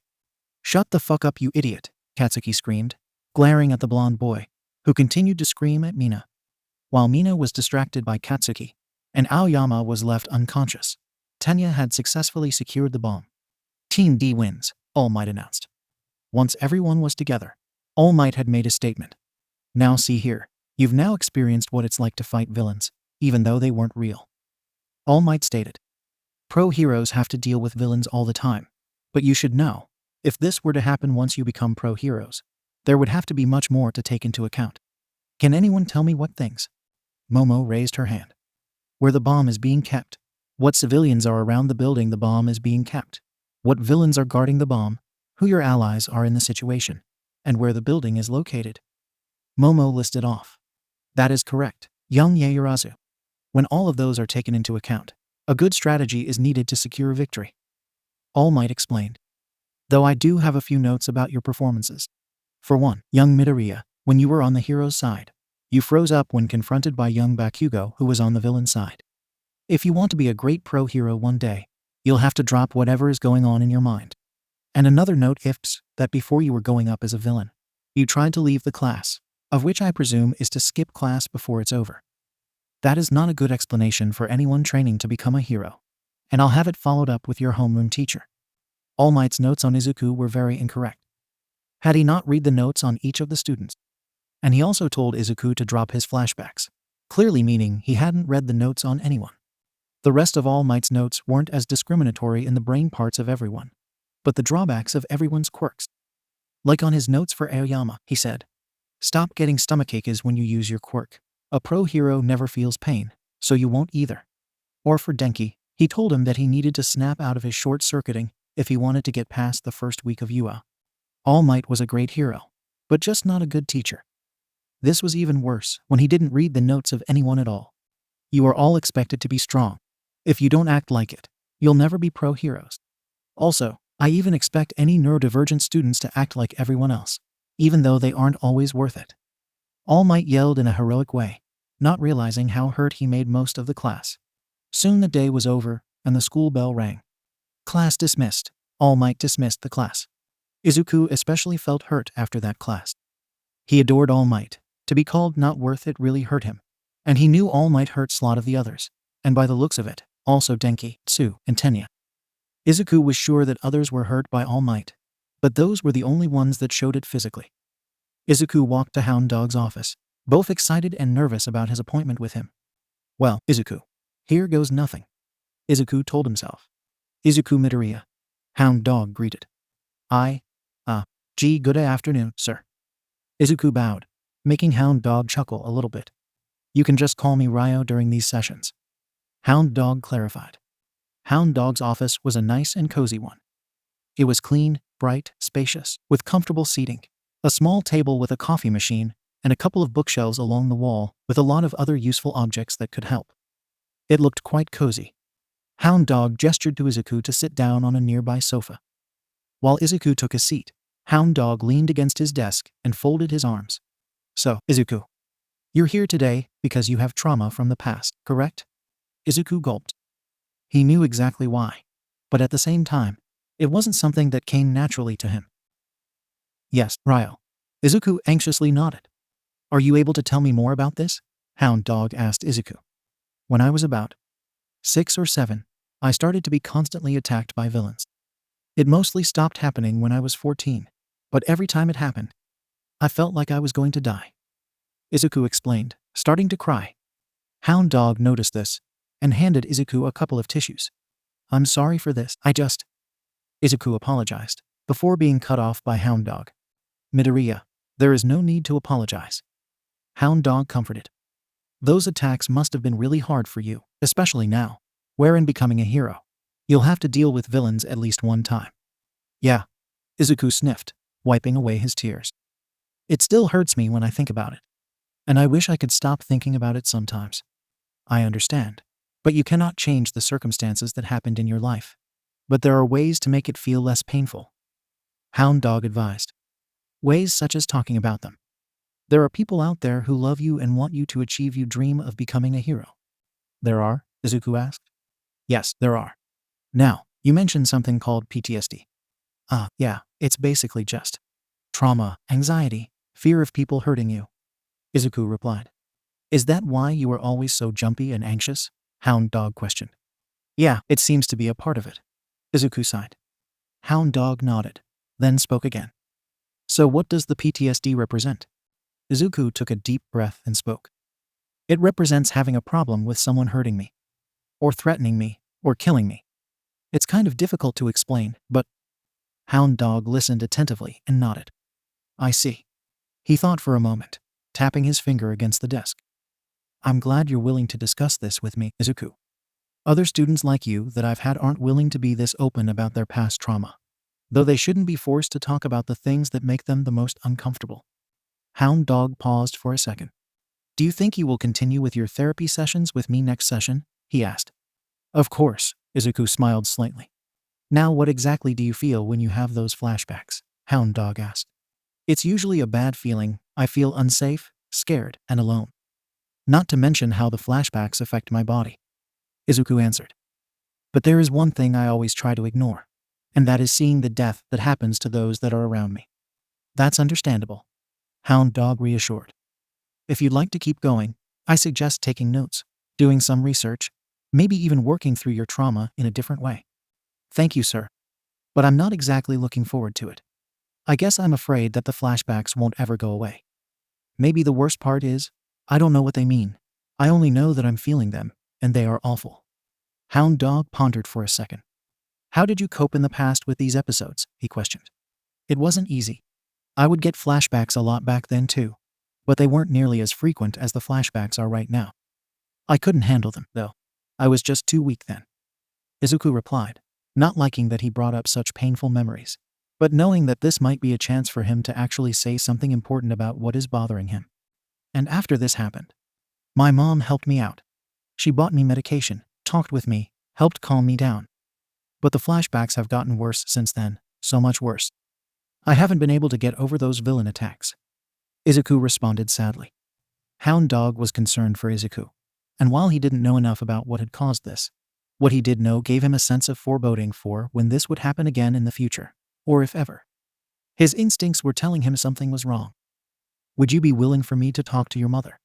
Izuku froze, staring blankly. Though eventually, he nodded. His mother needed to know what was going on with him, since she loved him dearly, since he was the only company she had left. All right, before we finish up today, I have a few more questions to ask you. Hound Dog stated, as Izuku stood up and walked towards Hound Dog to listen. First question, if I am right, are there many times when you have flashbacks, like multiple times? This question took Izuku aback a bit, since he hadn't actually considered the answer. The truth was, yes. Izuku nodded. Are there any ways that you know how to cope with this? Hound Dog asked. Izuku shook his head, meaning no. All the schools I went to before I started high school just told me to stop being traumatized. And they also said that they should change what they're doing to be inclusive to everyone. They just shrugged me off as an unimportant weakling that'll never be. Izuku stopped himself before finishing saying that last line. A hero. Hound Dog was shocked to hear this. This is definitely not the first time he heard something similar to this. In fact, most people seem to be very dismissive of those that are struggling with mental health issues. He didn't blame people, but he knew it was his job to care for anyone who has one. So he hoped he would find some way to help Izuku. I understand your position, Midoriya. However, that is completely normal. If you do have flashbacks often, please let us know immediately, or we may end up having a long session about them. Do I make myself clear? Hound Dog asked, sounding almost angry now. Izuku quickly nodded, understanding the situation perfectly now. Understandable, Izuku whispered. Hound Dog cleared his throat and got back to asking about the flashbacks. After asking the rest of his questions and gaining more information about Izuku's conditions, the session was over. All right, our next session will be next week, and I'll inform your mother and anyone else who needs to know about what we talked about today. Hound Dog informed Izuku. All right, bye Mr. Hound Dog. Izuku waved, exiting Hound Dog's office. Once Izuku was outside, he noticed someone. Katsuki was waiting for him.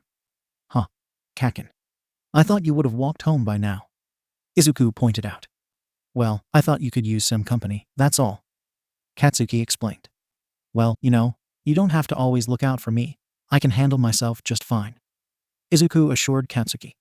Well, what else can I say? If you get attacked by villains again, I'll be able to help you out. Katsuki smirked, wanting to help his friend out if he ever gets into any trouble. Not much later, in the teacher's lounge, the principal of UA, Nezu, and All Might in his deflated form, Aka Toshinori Yagi, were talking. How was your first time teaching here at UA? Nezu asked his colleague. It was quite informative.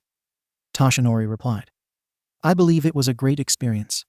Wonderful, Nezu exclaimed, taking a sip of tea. Did you remember to read the notes on each of your students? Oh, I was planning on doing that, but I had a lot of work to do, so I didn't have any time to read any of them. Toshinori explained. Well then, you might as well take the time now to read up on Class 1. A while we have our chat, Nezu instructed. Oh, so soon? But don't you think? Toshinori was about to ask, trying to avoid the task that was bestowed upon him. Nonsense. The more you know about them, the more ways you'll know how to help them. Nezu interrupted. Oh, of course.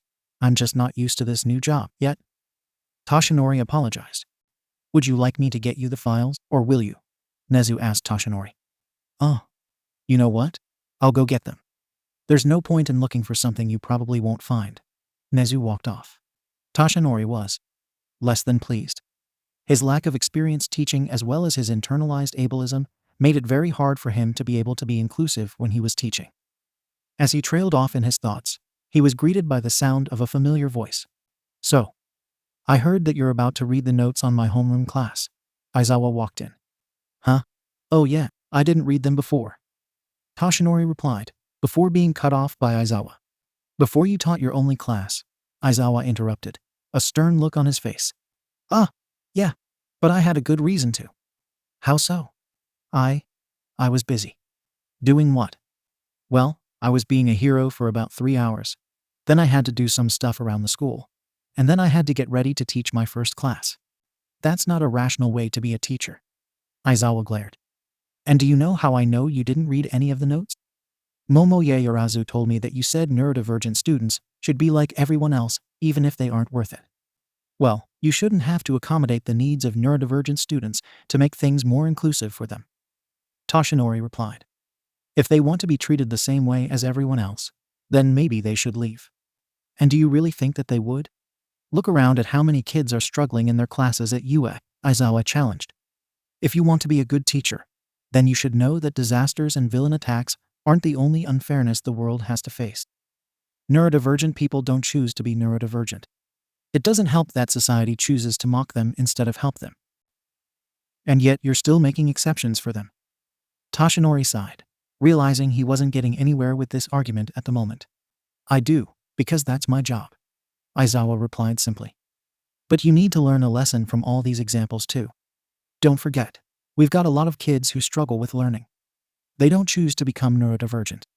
We shouldn't exclude them either. It wouldn't be fair to everyone. Aizawa left after this conversation, and Toshinori stayed behind to continue thinking about everything he had heard. Toshinori was dismissive of what his other colleagues said to him. He knew that neurodivergent people don't choose to be neurodivergent.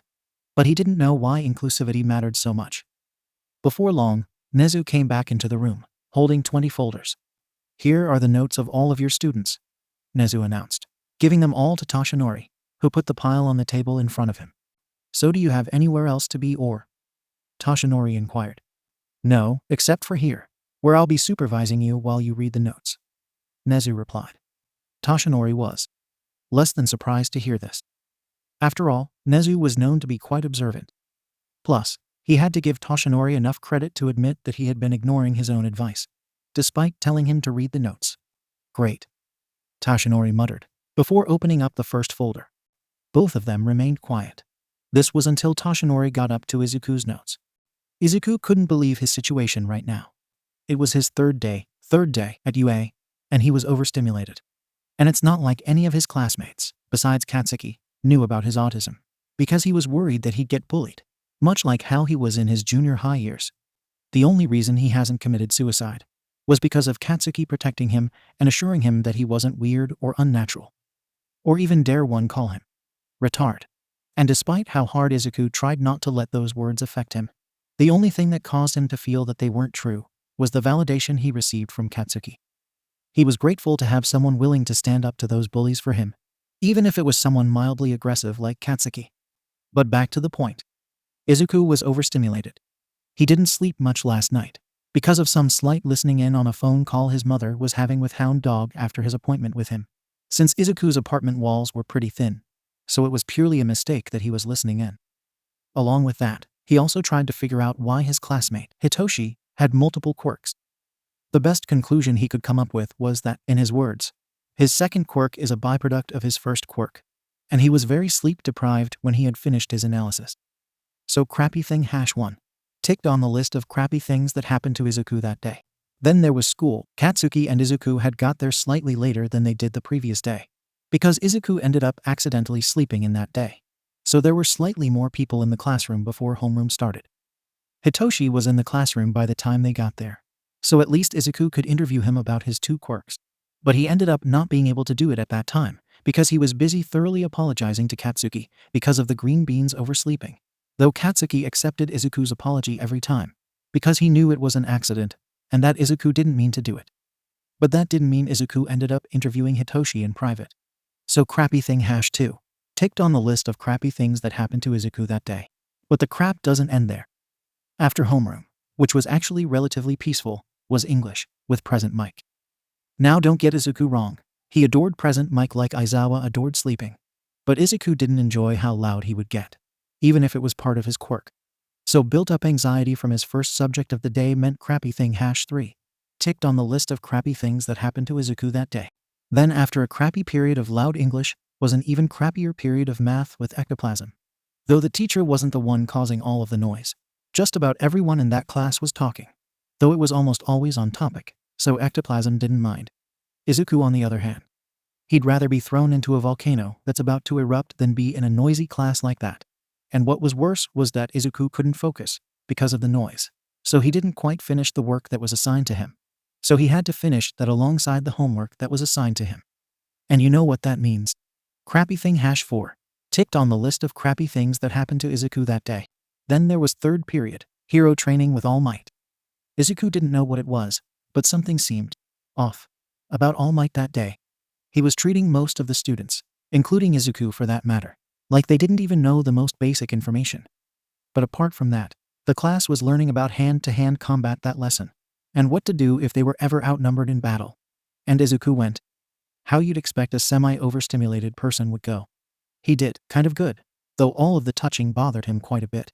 And All Might didn't even take note on how uncomfortable Izuku looked. So crappy thing #5 ticked on the list of crappy things that happened to Izuku that day. Then it was lunchtime. Izuku sat with his new group of friends, which they had all decided to call their group the Anchaka Squad. Izuku tried to pay attention to the conversation that was going on, but the entire cafeteria was so loud. Izuku had a massive build-up of anxiety that day, and knew that there would be more to come. The conversation then shifted to Izuku's lack of input in the conversation. When asked about it, Izuku partially lied, keeping every autistic trait about himself a secret, and replied with, "I'm fine. Just a build-up of anxiety over high school. I'll be fine." But Katsuki suspected that there was more than meets the eye. Izuku tried to hide his fidgeting, so he didn't stand out. Lunch wasn't crappy, but it couldn't have been any better than it already did. Then there was the last period of the day, and the final nail in the coffin for Izuku's overstimulation and anxiety. Hero Ethics was the final class Izuku had that day, and it was with the ever-so-quiet Erasure Hero, Eraserhead, Aka, Aizawa, yay. Though just because the teacher was quiet, that didn't mean the students in the class were. Ochako, Mina, Toru, and Sue were loudly working up at the front. Tenya was scolding Ijiro for what Izuku assumed was something to do about doing his work or something. Hitoshi was usually quiet by himself, but Denki was with him, and the two were laughing loudly at what the electrification quirk user had said as a joke. Then Izuku started to chew on his fingers, a habit that Izuku got rid of a long time ago. That was starting to come back. Though, not before long, Aizawa had noticed the state Izuku was in, and instructed him to go out of the classroom. And before long, both Aizawa and Izuku were both dealing with what was going to come. And Aizawa knew that Izuku was very overstimulated, and he wanted to do everything he could to help Izuku through the situation. "Before I do anything else, I have one thing to ask. Can I touch you?" Aizawa asked, keeping his voice low and steady. Izuku nodded as the two sat down on the ground. Aizawa then took Izuku's hand and placed it on his chest. "All right, I'd like you to copy my breathing, okay?" Aizawa instructed. Minutes passed by in silence, except for the noise that was coming from the classroom, though it wasn't too much of a problem, since the noise died down after Aizawa and Izuku went out of the room. The breathing exercise helped Izuku focus on something else that wasn't any ambient noises, or the nasty day that he was having. "Everything will be fine," Aizawa whispered multiple times, as Izuku started to rock. Izuku's breathing was pretty steady by this point, and he wasn't crying or screaming, so Aizawa presumed that this was a stim Izuku did when he was content, or at least calm. Then Aizawa was going to try and do something that his former teachers did with him whenever he was really overstimulated. Although, he wasn't sure whether or not Izuku wanted to do it, so he decided to ask him first. "Hey, is it alright if we do another exercise, which my former teachers did whenever I was really overstimulated?" Aizawa asked Izuku. "Yes, sensei," Izuku replied, his voice shaky. "Okay, I'm going to ask you some yes or no questions. You can answer them by talking, you can do that. But if you want to nod your head or shake it, you can do that too. And if you know sign language, then you can do that as well. Whatever feels comfortable for you. Also, there are no wrong answers." Aizawa instructed, Izuku nodding. "Okay, first question. Do you enjoy eating fruit?" Izuku nodded his head. "Do you like apples?" Once again, Izuku nodded. "Do you enjoy eating vegetables?" Izuku nodded. "Do you like broccoli?" Izuku nodded. "Are you getting along with other people here?" Izuku nodded. This was what he needed. Some peace and quiet. Sure, he was having a very crappy day, but Aizawa was making the heavy atmosphere around him a little bit lighter. After a few more questions, Aizawa asked one last question. "Is there anything else I can do to help you?" Aizawa asked. Izuku shook his head. Aizawa smiled, glad that he could help. He then stood and put his hands onto Izuku's shoulders. "I know today has been difficult for you. Don't let this be a bad day. It will pass with time. You still have friends who love you." Izuku nodded. "Now I don't expect you to do the rest of your work this lesson, so feel free to stay out here for as long as you like." Izuku just nodded and smiled. Once the day ended, Katsuki had brought him home and stayed over for dinner, though he only stayed over to do Izuku's extra homework for him and helped Izuku with the actual homework. Izuku then fell asleep without incident. It was the day after the events of the previous chapter, and Izuku was feeling much better. After having his regular subjects, it was time for hero training. Though things were a bit different, Aizawa and Cementos were there as well. "Alright, students. Today, we'll be getting a tight grasp on how you use your quirks and new ways to apply and enhance them," All Might explained. Instead of one. In their hero costumes, they were all in their gym uniforms. We've managed to secure Gym Gamma for first years like you today, Aizawa said. Gym Gamma, also known as the Training Kitchen Lab or TKL for short, is a training facility for quirk development that I designed myself. Cementos informed the students as he placed his hands on the concrete floor. The terrain of the massive gymnasium quickly shifted as large platforms and cliffs formed from the ground. With my quirk, I can mold the area to help with any form of training our students need. That's right. One by one you'll go up, demonstrate your quirk and Eraserhead. Cementos, and I will give you feedback, All Might explained. Aoyama, you're the first student of one. So you'll be going up first. Aizawa instructed, Aoyama going in. This would be a fantastic time to use my evaluate quirk on everyone, Izuku thought to himself, looking over at Katsuki. Meanwhile, in Gym Gamma, Yuga had showed off his quirk, Naval Laser, and had explained its limits, including how he couldn't use it for more than a second, because of the pain that comes with it. Hearing this, Aizawa was the first to critique him. It seems like you'll have to try to go beyond your limits, Aoyama. Perhaps the best way to do that is firing out your laser constantly, Aizawa critiqued. Then Cementos was next to give Yuga some tips. I agree with what Eraserhead has said, as emitter-type quirks only get stronger when pushed beyond their limits, Cementos said. Then it was All Might's turn next. You will be much more powerful if you take that belt of yours off. The only way you'll become stronger is when you use your own strength, All Might told Yuga. But sir, if I don't wear it, then my sparkles will leak out constantly, Yuga informed, All Might shaking his head. Then you must learn to control it, young Aoyama, All Might exclaimed. Aizawa shook his head in disbelief. Not only was the #1 hero ableist towards neurodivergent students, but also towards students who need to use support items to properly control their quirks. Aoyama, you may leave when ready, Aizawa instructed. Also, tell Ishido that she's up next. But not before you, All Might shouted out, before being cut off by Aizawa. Actually, you may leave now, Aizawa said, Aoyama walking out. Nothing was happening during the meeting. The students were just making small talk with each other, and Izuku used his evaluate quirk on Katsuki, who was talking with Ejiro. After the two finished their conversation, Izuku walked up to Katsuki. Kaken, Izuku called out. Hey, quirkologist, are you ready for your quirk assessment? Katsuki asked Izuku, grinning. Yeah, and if you don't mind, I used my evaluate quirk on you. I hope you don't mind, Izuku sheepishly replied. And I'd like to share some of my findings with you. Sure, go ahead. Katsuki nodded. All right, I'll tell you the basics of your quirk, right down to the complexities, Izuku smiled, doing a motion that was similar to rocking. Katsuki then smiled again, knowing how happy it made Izuku whenever he used his evaluate quirk on others, even himself sometimes. And he also knew most of Izuku's stimming habits, including his rocking. So what I know is that your quirk allows you to create explosions out of your hands. And this is because of the sweat glands on your palms, but are different than your other sweat glands, which are built normally. The sweat glands on your palms sweat out nitroglycerin-like sweat, and are much more sweatier than the normal kind of sweat gland. Though the fuel for your quirk is your sweat, in situations where it's colder, your sweat takes longer to detonate, as opposed to warmer weather, where the conditions are optimal for your quirk to ignite. Izuku informed. So as a suggestion, perhaps training your palms to sweat more could help you with this weakness. If not, you could wear warmer clothes so you can sweat more, though it does seem that overusing your explosive explosions will result in your arms and shoulders giving out.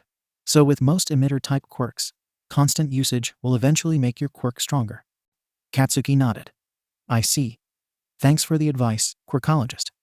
Izuku smiled, especially since Katsuki was one of the few people he knew he could comfortably inform him to, and would listen to him. Just then, Ejiro walked up, listening to Izuku and Katsuki's conversation. So, Midoriya, you can analyze other people's quirks, I hear? Ejiro asked Izuku, who nodded. Well then, can you analyze my quirk? Of course, Kirishima, Izuku answered. Can you tell me more about your quirk? Of course, my quirk, hardening, allows me to harden my skin. It's not very flashy, though, Ejiro explained. Your quirk is amazing, Kirishima, you shouldn't doubt it. Izuku complimented Ejiro. Transformation types are interesting. They advance and develop as a sort of in-between of emitter types and mutant types. Your hardening seems to take on a rocky kind of structure. Yeah, that's true. Ejiro proceeded to look at the ground with doubt. Most transformation types start out fairly small scale. Izuku shrugged with a smile. But I can already tell you're nowhere near your full capabilities. You can push so much farther. In fact, let's try something. Like what? Ijiro questioned. Yeah, I think you're much closer to advancing your quirk than you think. Izuku grinned at the redhead. You're holding yourself back by doubting your power, Kirishima. Activate your quirk. Okay, Ijiro blinked as he hardened his right arm, it taking on a sharp, rocky texture. What now? Do it again, Izuku demanded, smiling as confidently as the sun when it rose in the morning. What? Ijiro implored, perplexed with Izuku's orders. Force your quirk to activate again. Izuku encouraged the hardening quirk user in an encouraging way. But my quirk is already active. Ijiro was unsure about Izuku's orders. Is it now? Izuku questioned Ijiro, who just stood there, bewildered. Are you really using all of it? I think so. Ijiro looked rather unsure, not knowing what forcing his quirk to activate while active. Then prove it and force it again, Izuku exclaimed, overexcited with the outcome of his demand. If you say so, Midoriya. Ijiro just shrugged, unable to argue with Izuku. As Ijiro tried to activate his quirk while maintaining it, he felt a strong resistance when he did, like his arm was fully flexed, and he was trying to move it. He couldn't move it past the resistance. This was his limit. More, stronger, denser, more, Izuku screamed out, encouraging Ijiro some more. The green bean was so caught up in trying to help his classmate. He was so caught up that he didn't notice the rest of the class except for Mina and Sue watching them. Ijiro then hardened his entire body, forcing his quirk past the resistance that was pushing him. He felt like something cracked, and then the resistance was gone. He felt heavy but strangely stronger. Congratulations, Kirishima, Izuku smiled brightly. Your hardening quirk just evolved beyond its limits, plus ultra style. This is very hard to maintain. Ijiro mentioned, and just like that his quirk deactivated. You just developed it and made it stronger, Izuku grinned happily. It'll take a while until you can use it just as easily as you use the current level. You just need more training. Thanks, Midoriya. I can't believe I was able to go so much further. Ijiro smiled. You just needed to stop doubting yourself and your quirk, Kirishima. Izuku waved off the thanks. Sometimes we're our own worst enemy. Ijiro looked at Izuku's face when he heard that. He saw the same look in the one with all users' eyes that he'd seen in his own in the mirror, back when he almost lost his drive to be a hero. I feel that, bro. Ijiro nodded. Yeah. Izuku gave a lopsided smile. But we have to move beyond the past if we want to be heroes, right? Heck yeah, Kirishima fist bumped Izuku. A few moments later, Sue walked up to Izuku. I've heard that you can analyze other people's quirks. Do you think you can analyze mine? Sue asked the green bean, who was connected to the radio waves, using his radio signal quirk. Of course, Sue. Of course, Sue, Izuku nodded. After a few moments passed, Izuku told Sue his findings. How amazing. Sue, your quirk, frog, is extremely versatile. May I ask you a few questions about it? Of course, Kiro. What exact frog are you? This question confused Sue quite a bit. Midoriya, I don't think you get it. My quirk is called frog. I can do anything a frog can do, Kiro. Sue simply replied. I'm aware, but which frog in particular? Izuku asked. I'm. Sue just responded with confusion. I guess I've never thought about it before. Well, there are a lot, and I mean a lot, of frog species out there in the world. Izuku pointed out. What are your froggy capabilities as of now? Frog-like anatomy, great leg strength, wall clinging, a powerful extending tongue, fast swimming, and secreting mucus with different effects like paralysis and hiding scent. Sue explained. Have you ever tried training to be like other frogs? Izuku wondered. What do you mean, Midoriya-kun? Sue asked. Your quirk isn't limited to just one type of frog. If you train your body to use the abilities of other frog species, you could possibly be any frog ever in the entire world, Izuku exclaimed, Sue amazed with Izuku's findings. I'll try that, thanks Midoriya. Sue thanked her friend. After a few more minutes, Katsuki walked up to Izuku, grinning to himself. So I hear that you've analyzed someone else, eh? Katsuki inquired. Yeah, Sue came over, so I analyzed her quirk. Izuku explained. Nice. Katsuki grinned. Who are you going to analyze next? I'm not entirely sure yet. Izuku truthfully replied. In his mind, Katsuki was grinning even more, but tried not to show it too much on his face. Well, anyways, I'm going to go talk with Kirishima. If you need me, I'll be there with him. Katsuki told Izuku, walking off. Izuku then reactivated radio signal and continued to vibe. Meanwhile, in Gym Gamma, All Might continued to indirectly harass everyone with his ableism, becoming more clear with each word that came out of his mouth. And he didn't even realize the harm he was doing.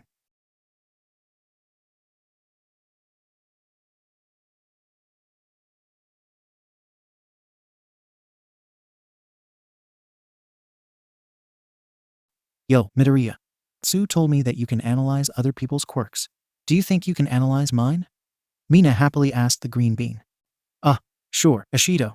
Izuku accepted Mina's request, though hesitant, because the news story was getting interesting. Can you give me a basic description of your quirk, so I can understand it better? Sure, my quirk is called acid. It allows me to produce a corrosive liquid from my body. Mina explained. Izuku thought for a bit. Are you able to control the viscosity of it? What about the solubility? Or the corrosivity? Are you able to produce different types of acids? Izuku bombarded Mina with questions. I don't know.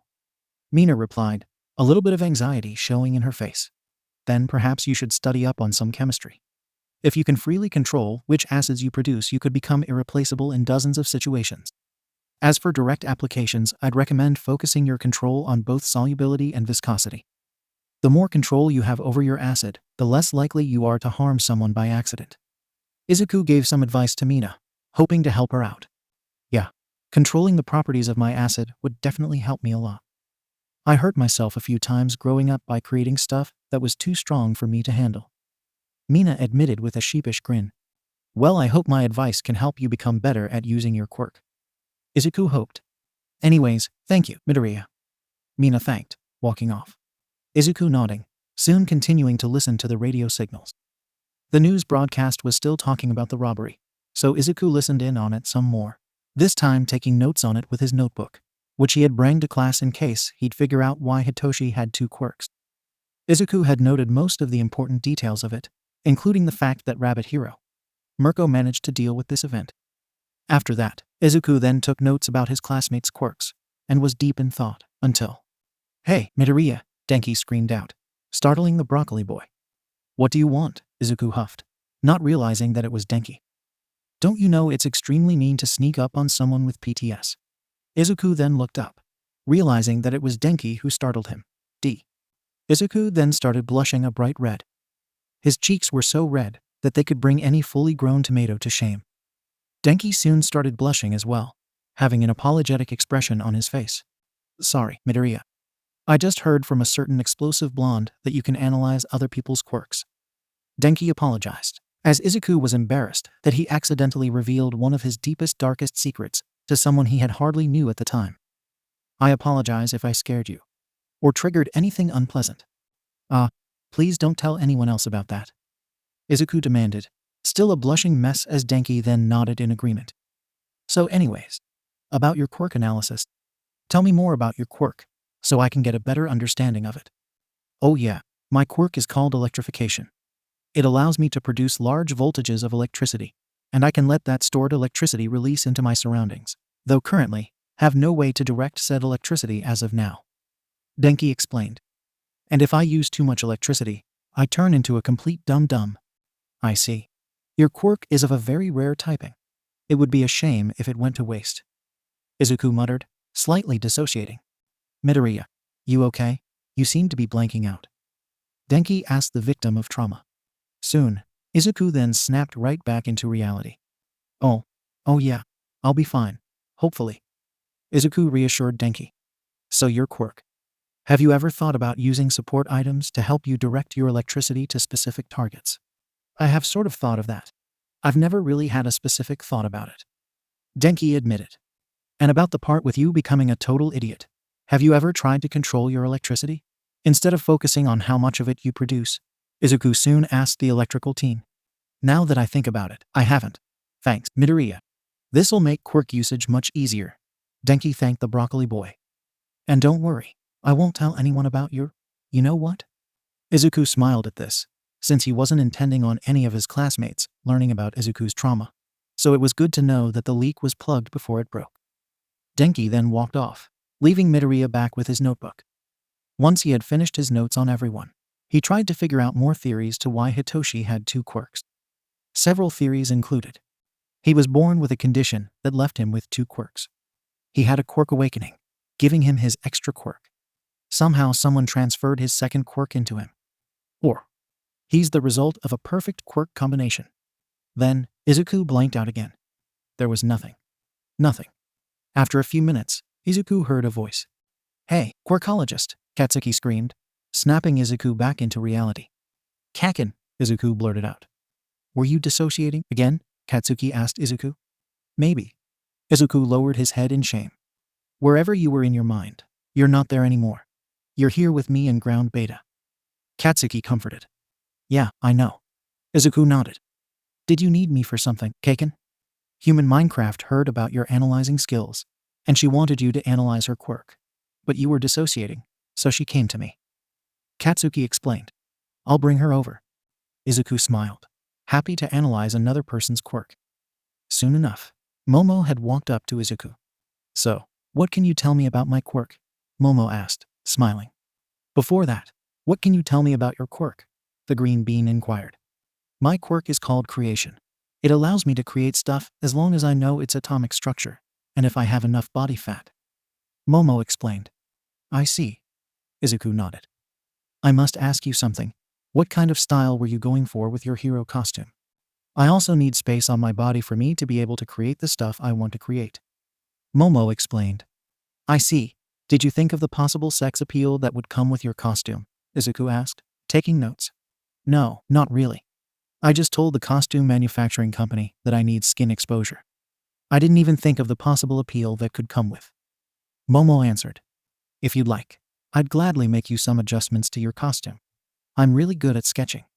Izuku offered, smiling. "Sure, Midoriya. How long do you think you'll be with it?"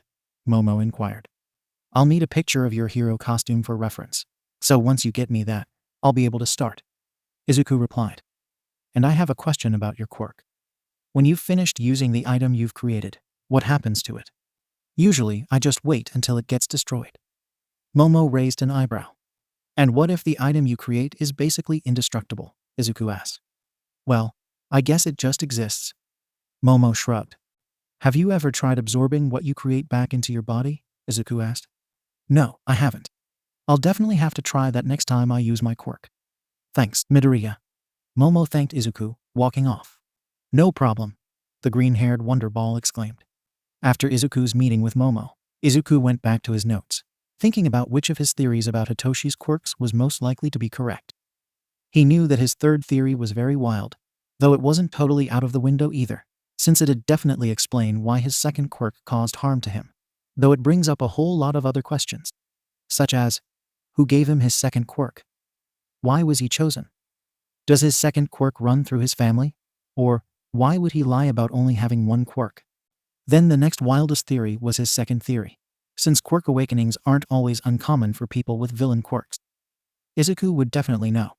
One with all is definitely seen as being villainous, though mind control doesn't really have anything to do with power build-up. And Izuku didn't really want to be too nosy, in case if Hitoshi did have a quirk awakening, it wasn't any of the quirkologist's business how it happened. Then there was Izuku's fourth theory. Izuku wasn't sure what to think of a perfect combination, though it wasn't out of the window, since there could be a chance that brainwashing and one for all could just be 2 quirks mushed together. But then Izuku realized how dumb his point could have been. But then there was Izuku's first theory. It seemed like it was pretty much possible since Izuku knew that there were people out there who could hold multiple quirks within them. So he kept that one mostly in mind. A few minutes later, Ochako had walked up to Izuku. "So I hear that you can analyze quirks." Ochako guessed. "Yeah, would you like me to analyze your quirk?" Izuku inquired, seeing where this interaction was going. "Yeah, I'd like that, Midoriya," Ochako nodded. "My quirk is called Zero Gravity. It allows me to remove the effects of gravity on my targets through touch. Though, overuse can cause nausea. On that note, you might want to think about having your costume altered a bit to put a bit of pressure on your wrists and neck. There are pressure points there that help with nausea. The biggest cause of your nausea probably has to do with the semicircular canals in your ears. They help regulate balance, and when they're disturbed by a sudden loss of gravity, as an example, they'll give you a case of vertigo. You might be able to train that weakness away, but some support gear could also help." Medicines such as motion sickness pills could also work, I think. I believe you should also look into a sort of grappling hook that you could use to help with mobility. Izuku told the Mochai girl. Thanks for the advice, Midoriya. The Mochai girl thanked as Tenya soon ran up to Izuku. Before Tenya said anything, Izuku knew exactly what he wanted from him. Let me guess, quirk analysis? Izuku presumed. How did you know? Tenya asked Izuku, raising an eyebrow. Lucky guess, I guess. Izuku chuckled. Anyways, tell me more about your quirk. My quirk is called Engine. As it's a mutant type, I have car-like engines in each of my calves, giving me incredible running speed and extreme kicking power. Tenya explained. Do you need to fuel them up? Izuku asked. Yes, I need to fuel them by drinking orange juice. Tenya replied. I see. Izuku nodded. Your engines let you rapidly accelerate and maintain high velocity. Your legs seem to have undergone natural strengthening because of this. Though I believe you've also conditioned them further yourself. Indeed. Tenya nodded with a grin. I plan to use my legs as my main form of offense in the field. Therefore, it was paramount that I strengthen them as much as possible. To further your quirk usage, I'd suggest consistently upping the time you can spend in top gear.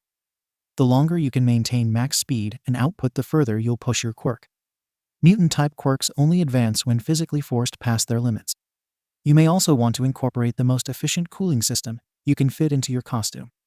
I believe overheating will stall you out, and that could leave you as a liability on the field.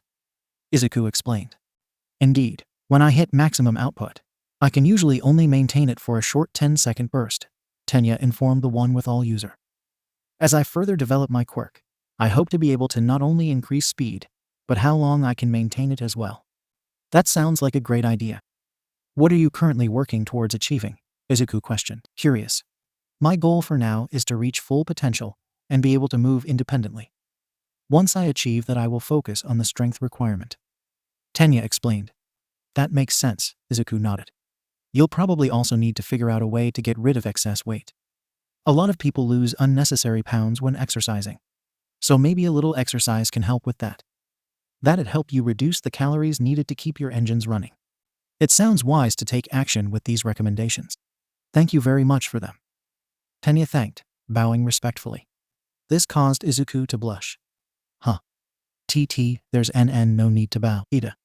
I'm just helping out a FFF friend. Izuku stuttered. Of course, Tenya laughed. Izuku blushed, even more as Tenya just walked off, chuckling to himself. Izuku had gone back to his notes, taking notes about his friend's quirks, and other ways if they could enhance them. As Izuku was about to go up and ask Rikido about his quirk, speak of the devil plus ultra. Me and Koji were wondering if you could analyze my quirk. Rikido told Izuku, Koji walking right beside him. Of course, Sato, Izuku nodded. Can you tell me more about your quirk? My quirk is called Sugar Rush. It's a transformation quirk that allows me to get stronger for every 10 grams of sugar I consume. Though too much sugar leaves me extremely fatigued and kind of an idiot. Interesting. What kind of sugar do you normally use to activate your quirk? Izuku asked Rikido. Normally, I just use granulated sugar to activate my quirk. Just the stuff you can buy off the shelf anywhere. Rikido shrugged.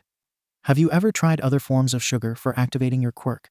Like brown sugar, or cane sugar, confectioner's sugar, muscovado sugar, turbinado sugar, pearl sugar, sanding sugar. All of them are either from different sources or have different levels of refinement and processing. And fruits even have some sugars in them. I believe that these differences would most likely impact your quirk in different ways. Plus, the kickback of your quirk could probably be better controlled with training and testing of your limits. Your quirk may have the effect of increasing your strength from regular sugar. But I believe it may have far more applications based on the type of sugar you consume. While basic granulated sugar increases your strength, it may very well be that a different type of sugar increases your speed, or could perhaps increase your durability. Also, a few capsules of stevia may help in the short term for regulating your drawback, as it helps lower blood sugar levels. Izuku smiled at the man of sugar. As for the long term, I suggest that natural exercise could increase your base strength by a lot. That's impressive, Midoriya. I actually use brown sugar and confectioner's sugar when I bake and cook. Why I never thought to pop a few grams of them and try to activate my quirk, I'll never know. But I do know what I'm going to be trying soon. Thanks for the analysis, bro, Rikido. No problem, Sato. Izuku smiled as he fist bumped the Sugar Rush user. Koda, Would you like me to analyze your quirk as well? Koji shook his head, which Izuku accepted. I see. Izuku simply nodded, knowing a thing or two about consent. Soon, Rikido and Koji walked off, leaving Izuku once more to his thoughts and notebook. As moments passed, Izuku started thinking about how he'd do when it was his turn in Gym Gamma. So, to make himself more at ease, he decided to take notes on his own quirks. He decided to rank them from weakest to most powerful. Ink Blast. Gunpoint. Evaluate. Radio Signal. Attraction of small objects. Handcuff. Vine Whips. Weight Loss. Chameleon. Web Shoot. Jelly Surprise. Tentacles. Ignite. Ice Blade. Rock Plates. Hot Wings. Hold Up. Sparks Fly. Regeneration. Brain Curdle. Gummy Body. Heart Bomb. Objectify. Rhyming Reason. After a while, it was finally Izuku's turn, though he overheard something being said to Shoto. Do you want to be expelled? Aizawa questioned Shoto. If you won't give it your all, you don't belong in the hero course. Use your fire and show us what you can do. That, or you can leave. I won't use his quirk, Shoto groaned out, his fists clenched at his sides, returning to the others. Soon enough, Izuku had walked into Gym Gamma. Eraserhead, Cementos, and All Might were waiting for him. Midoriya. Aizawa greeted. It's nice to be here. Izuku smiled, trying not to look awkward in front of All Might. As you could see, you're the last one to be here, since you have an arsenal of quirks that can be applied in different ways. Aizawa explained. Understood. Understood. Izuku repeated. Now you have a choice. The order of which your quirks are demonstrated can be in any order you want. Whether in the order you got them, alphabetical, weakest to strongest, strongest to weakest. Whatever. Aizawa explained. Though firstly, tell us about your original quirk. Izuku smiled genuinely, exited about the fact that he could talk about his own quirk, for once. Of course. My quirk is called One with All. It's an emitter type. It allows me to steal the power of other people's quirks, and it gives me a more powerful version of the original quirk, based upon my own and the target's ages. For example, when my own quirk awakened, I accidentally stole Katsuki's quirk and turned it into 6 times more powerful than it originally was. I was lucky he isn't a mutant quirk user, since I could have been entirely mistaken. Izuku infatuated. Each of the teachers nodded. Is there anything else? Cementos asked Izuku, making him jump up and down. Absolutely. The way the power level determined, with X meaning my age, and Y meaning the target's age. For emitters, XY equals sign power level. For transformers, XY. 1/2 of X equals sign power level. For mutants, Y1 equals sign power level. Izuku continued to infatuate. And I can also use my stockpiled quirks in combinations. However, I can only use up to 5 quirks in a combination at a time. Then Izuku started demonstrating his quirks, showing off the different ways he uses them. When the school day ended, Izuku smiled to himself, happy that he was able to help his friends with their quirks and applying them in different ways, as well as suggestions for support items that they could use, and the fact that he knew he could make his quirks his own, instead of being used by villains. Maybe life isn't so bad after all, Izuku thought to himself. Izuku and Katsuki were walking to school as usual, though they had noticed a crowd of reporters and camera people surrounding the normal route the 2 childhood friends took to get to school. What the? Izuku gasped. The hell is this? Katsuki muttered. Kaken, do we find another route? Izuku asked the fiery blonde. Let's see what the commotion is about first. Katsuki planned. One of the reporters had turned around to see Izuku and Katsuki. You two. What's it like to have All Might as a teacher? The reporter enthusiastically questioned the two. Izuku stammered. It's none of your business, that's what it is, Katsuki exclaimed. Come on, quirkologist. And then the two just walked off. The reporter turned to the others and said, we need to find more UA students to interview. When the green bean and the hot chili pepper had gotten to UA, they had noticed the same crowd from before, and neither were happy about it. Hey, move out of the way, Katsuki yelled. There are people being blocked off, so move it, you damn news people. Izuku noticed other students being crowded by the mass of reporters as well. Ochako, Mina, Toru, and Sue were practically back to back. Rikido and Mizo could be seen near the edge, both of the taller teens with mics being shoved in their faces too. He also noticed a few other students being swarmed too. A black-haired boy wearing a headband, and a blonde teen who seemed to be enjoying the attention he was getting. Izuku presumed these must be some of the students from 1B. "What do you think you're doing?"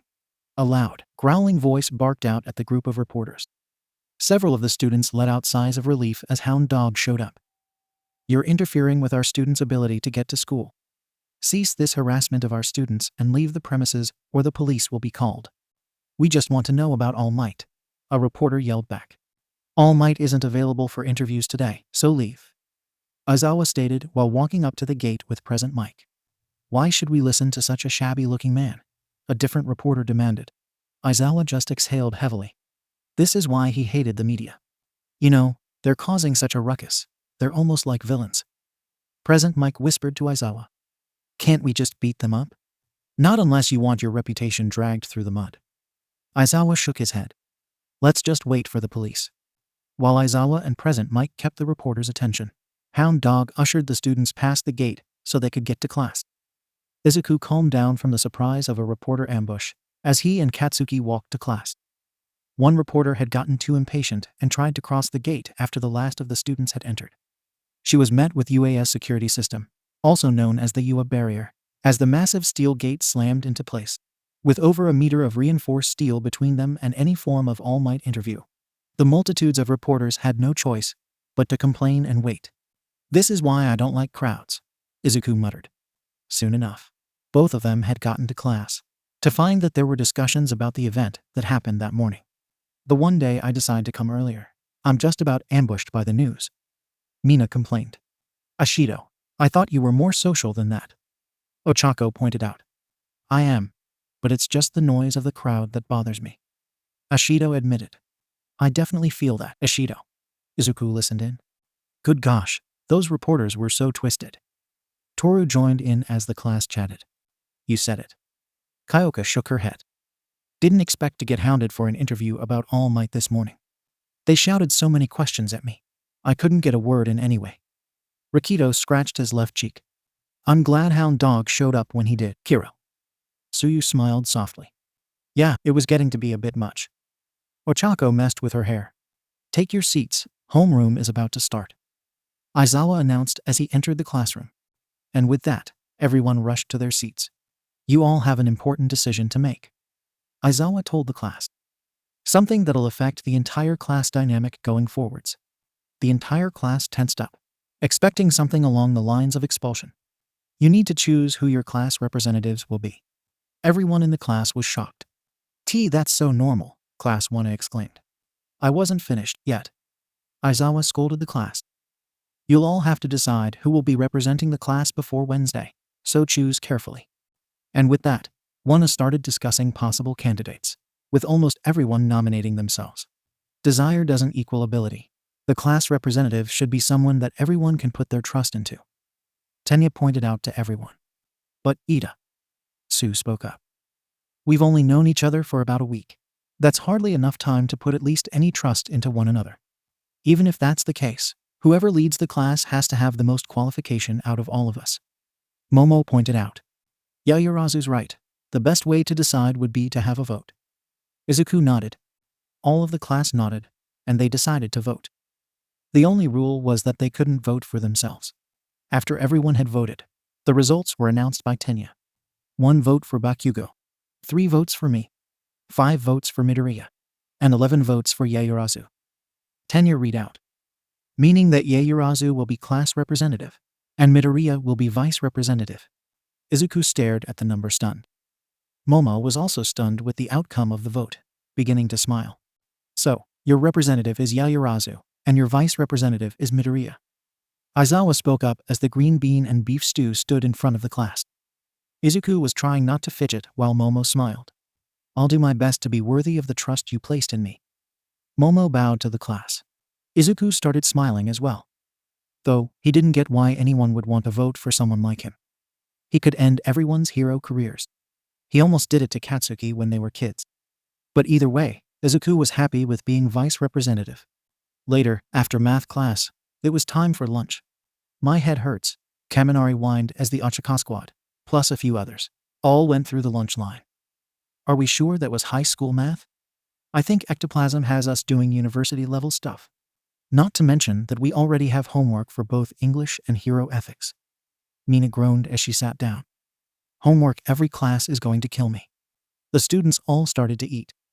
The delicious food went a long way to soothing their woes. Lunch Rush knew exactly how to make comfort food. Even this rice is super tasty. Ochako sighed happily as she ate. She was sitting between Izuku and Suyu. I couldn't agree more. Lunch Rush is a truly wonderful chef. Momo smiled as she sat down with a squad, next to Tenya, with Kyoka sitting next to her. After finishing her next bite of food, the creation user asked a question. I must admit, I'm curious as to who voted for whom as the class representative. Would anyone be willing to indulge my curiosity? I voted for Midoriya. He's been such a hero ever since I met him. Especially when the entrance exam happened.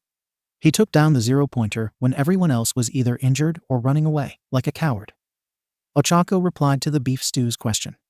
Indeed, your heroic traits will definitely pay you off in the future. That's why I voted for you as well. Tenya nodded to Izuku. Thanks, Ida. Though I have a villainous quirk, I definitely know that I'm not a villain. Far from it, actually. Izuku thanked the engine user. I voted for Yaemomo. She's totally super trustworthy of leadership. Not to mention we all know she's easily the smartest in our class. Kyoka smiled at the creation user. She got a beaming smile from Momo in return. Me too. Momo has been awesome. She even agreed to help me with chemistry, so I can try and implement some of Midoriya's suggestions to me when he analyzed my quirk. Mina grinned at both of them. Ashita, Jiru. Momo seemed to sparkle as she smiled happily. I'll do my best to live up to your expectations. Thank you for your trust in me. Who did you vote for, Kaken? Izuku asked Katsuki. You, quirkologist. I know how easily you can motivate people to try their hardest, Katsuki explained, beaming with pride in his decision. As the question of who voted for who went around, it was discovered that Mina and Kyoka, along with Denki, Rikido, Koji, Shoto, Fumikage, Mizo, Hanta, Toru, and Hitoshi voted for Momo. Ochako, Tenya, and Katsuki, along with Su and Ajiro voted for Izuku. Yuga, Momo, and Ajiro voted for Tenya. And Izuku voted for Katsuki. I don't understand something. Ochako turned to face Tenya. Didn't you really want to become class rep, Ida? You've definitely got the look for it down. Ambition and suitability are different. Tenya shook his head as he explained. I made the choice I felt would be the best.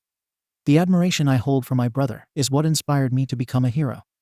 However, I realized that I'm not ready to be a leader like him yet. Leadership is something I need to work on. Midoriya outperformed us all in the entrance exams, going on to break the old record and doing so in a manner befitting a hero. He's also been incredibly supportive of the rest of us, freely offering his suggestions to us all. I aspire to match his example to become a true pro hero. Aw, Ida. You don't have to be so nice. Izuku blushed, smiling as Tenya smiled back. I'm serious, Midoriya. And the same praise for Momo as well. I know there are a lot of people out there who will be better than me, but I'll eventually get to the point where I'll make my brother proud. Tenya smiled. Just as conversation shifted to a new topic, the group was interrupted by the blaring of an alarm. Everyone in the lunchroom was startled by the sudden noise. Those with sensitive ears, like Izuku, or quirks that amplified their sense of hearing like Kyoka, clapped their hands over their ears with cries of pain and shock. A loud, mechanical voice started blasting over the loudspeaker a second later. Attention! Security level 3 has been broken. All students must evacuate in an orderly fashion. The message proceeded to loop after that as the cafeteria quickly descended into panic. What's security level 3? Tenya yelled to a third-year student as they stood up. It means someone has infiltrated the building. This has never happened in the 3 years I've been here. Hurry up and get out. The older teen yelled back as he ran. Owa, back off! Mina yelled as an elbow jabbed into her side. The tide of rushing students had swept up their group. In the chaos, Izuku had instinctively grabbed onto the closest of his classmates. In this case, he'd grabbed Kyoka's hands and pulled her near the wall to avoid the crowd a bit. Stay together, guys, Ochako tried to yell over the noise. Hey! Momo yelled as she was shoved to the side and into Toru. People are going to get hurt if this keeps up. Toru yelled as she pushed against the crowd with Mina at her side. It's so loud, Izuku exclaimed, covering his ears with tears forming in his eyes. Tenya had been shoved against the glass, but this let him see outside. The human car gasped when he saw the reporters from this morning on the campus grounds. Somehow they got onto school grounds. He saw several Ida had been shoved against the glass, but this let him see outside. The glasses-wearing teen gaped when he saw the reporters from this morning on the campus grounds. He saw several teachers running towards the reporters. Then he something realized a second later. If the teachers are dealing with the press, then there's no one to turn off the alarm. Everyone will keep panicking unless they're told, Tenya realized. But even as he thought this, he had no idea how to convey it to the panicking crowd of students rushing through the halls. Tenya then saw Izuku on the ground, about to cry with his hands over his ears. Midoriya, Tenya yelled out to the green bean. Iya, Izuku cried out, accidentally referring to Tenya as a combination of his first and last name. Tenya knelt down to the broccoli boy, hoping to get a response from him. Are you okay? Tenya asked the one with all user. Loud was all Izuku could get out before letting out a huge sob. The green-haired boy was obviously feeling overwhelmed by all the chaos around him. We're gonna be okay. We're gonna be just fine. Tenya reassured the broccoli boy, rubbing circles into his back. Tenya was shocked to discover Izuku was shaking. Tears rolled down his freckled cheeks like little streams, dripping down onto the ground from his nose. It broke Tenya's heart to see him in such distress. Midoriya, everything is okay. It's just that the press from this morning has intruded onto the school grounds, Tenya told the broccoli boy. Izuku looked out the window and saw the teachers dealing with the issue. But if the teachers are out there, then who's going to shut off the alarm? Izuku realized. We need to find a way to let everyone know it's okay, Tenya said. Then Izuku remembered something. Your quirk. What? Whose quirk? Yours. A long pause. Can I? Izuku hesitated once more, before shaking his hand out and finishing his sentence. Can I copy your quirk? Your quirk. What? Whose quirk? Yours. A long pause. Can I? Izuku hesitated once more, before shaking his hand out and finishing his sentence. Can I copy your quirk? Tenya's eyes widened. Didn't Izuku say that he could steal other quirks? Midoriya, what's your plan? Tenya asked the overstimulated green bean. My quirk allows me to steal the power of emitter and transformation quirks, and I just straight up copy mutant quirks. Izuku explained. I see. So you want to copy my quirk? Tenya asked. If it's okay with you. Izuku nodded. If it'll help diffuse the situation, then yes. I'm more than willing to let you copy my quirk. Tenya smiled. Izuku touched Tenya on his hand, and soon enough, Izuku then sprouted engines on his legs, similar to Tenya's. How good are you at throwing people? Izuku asked Tenya. I've never tried throwing anyone. Tenya pointed out. Can you throw me towards the front of the hallway? Izuku inquired. All right, I'll try. Tenya smiled, picking up Izuku and throwing him. Tenya's throw wasn't exactly powerful, per se, so Izuku didn't go very far until he ran on other people's heads, with his new quirk activated. Sorry, excuse me, sorry. Izuku frantically apologized to everyone whose head was stepped on. As soon as Izuku made it to the exit, he turned off engine, activated tentacles, climbed onto one of the walls, and used rhyming reason on himself. Amplify my voice, so I can let the panicking crowd that they can all rejoice. Izuku whispered to himself. Izuku knew that the effects would only last for 11 minutes, since there were 11 words between his rhyme, so he needed to quickly get his point across. Everyone, please calm down. The press has trespassed onto the school grounds, and the teachers are dealing with the issue. Please calm down and walk to your designated evacuation point so that the staff knows your location. Once this is done, we can all return to our normal school day, Izuku informed everyone, his voice amplified. As soon as Izuku's voice amplification wore off, Izuku deactivated tentacles, reactivated engine, and ran back to Tenya, as everyone exited the building in a calmer manner. That was really cool, Mina complimented as she and Tsuyu followed behind the others, walking alongside them. You saved us from a bunch of trouble. Thanks, I guess. Izuku shrugged, still a bit shaken up from what just happened. Class 1A made it to their designated evacuation spot without trouble. Almost everyone in the class was praising Izuku for his quick thinking, and for taking charge of the emergency situation. Quirkologist, are you okay? Katsuki ran up to Izuku with a concerned look on his face. I'm fine, KKK Kaken. Izuku stuttered, holding on tight to his childhood friend. If you need to cry, feel free to do so. I won't judge you. And if anyone has the nerve to judge based on how you convey emotions, I'll blow up those freaks so much, they won't be able to feel their own heads. Katsuki told Izuku, as the green bean casserole dove his head into the jalapeno's chest, starting to silently sob in the comfort of closeness. This intrigued Tenya, who was nearby. He knew that Izuku and Katsuki were close to each other, but he didn't think this close. Then it made Tenya think, why exactly does Katsuki call Izuku quirkologist? Bakugo, is Midoriya alright? Tenya asked Katsuki. He'll hopefully be fine. The crowd and the noise of the alarm was definitely too much for him. Katsuki replied, gently rocking Izuku back and forth. Now may I ask you another thing? Go ahead, glasses. Why exactly do you call Midoriya quirkologist? When Uraraka presumed that you call him that, because you're bad with names, you and him had a look on your faces that said, that isn't it. Katsuki remained silent for a moment, whispering something to Izuku. Is it okay if I tell Ida the meaning behind your nickname? Katsuki asked the green bean, who was still crying in Katsuki's chest. He nodded. Katsuki gestured for Tenya to come closer to him, so nobody would hear him. It all started in junior high, the beginning of it to be exact. Quirkologist was mocked constantly because. Katsuki trailed off, soon coming back into what he was saying. Izuku is different than most other people, not only because of his quirk, but also, Izuku is autistic. He is on the autism spectrum, and he was bullied for being different. Even back then, he was amazing at analyzing quirks, even without his evaluate quirk. Though everyone made fun of him for engaging in analysis. Not only that, he was also bullied before that, simply for being different.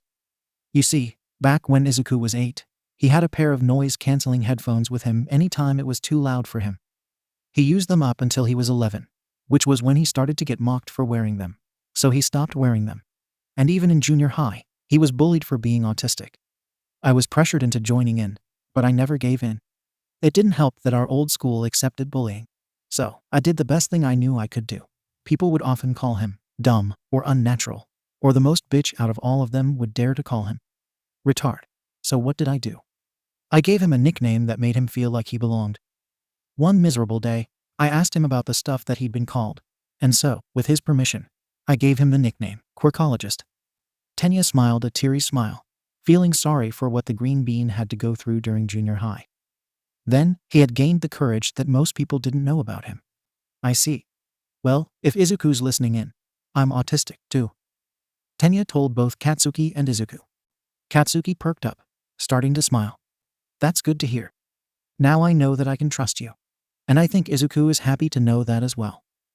Katsuki told Tenya, making him smile. A few seconds pass.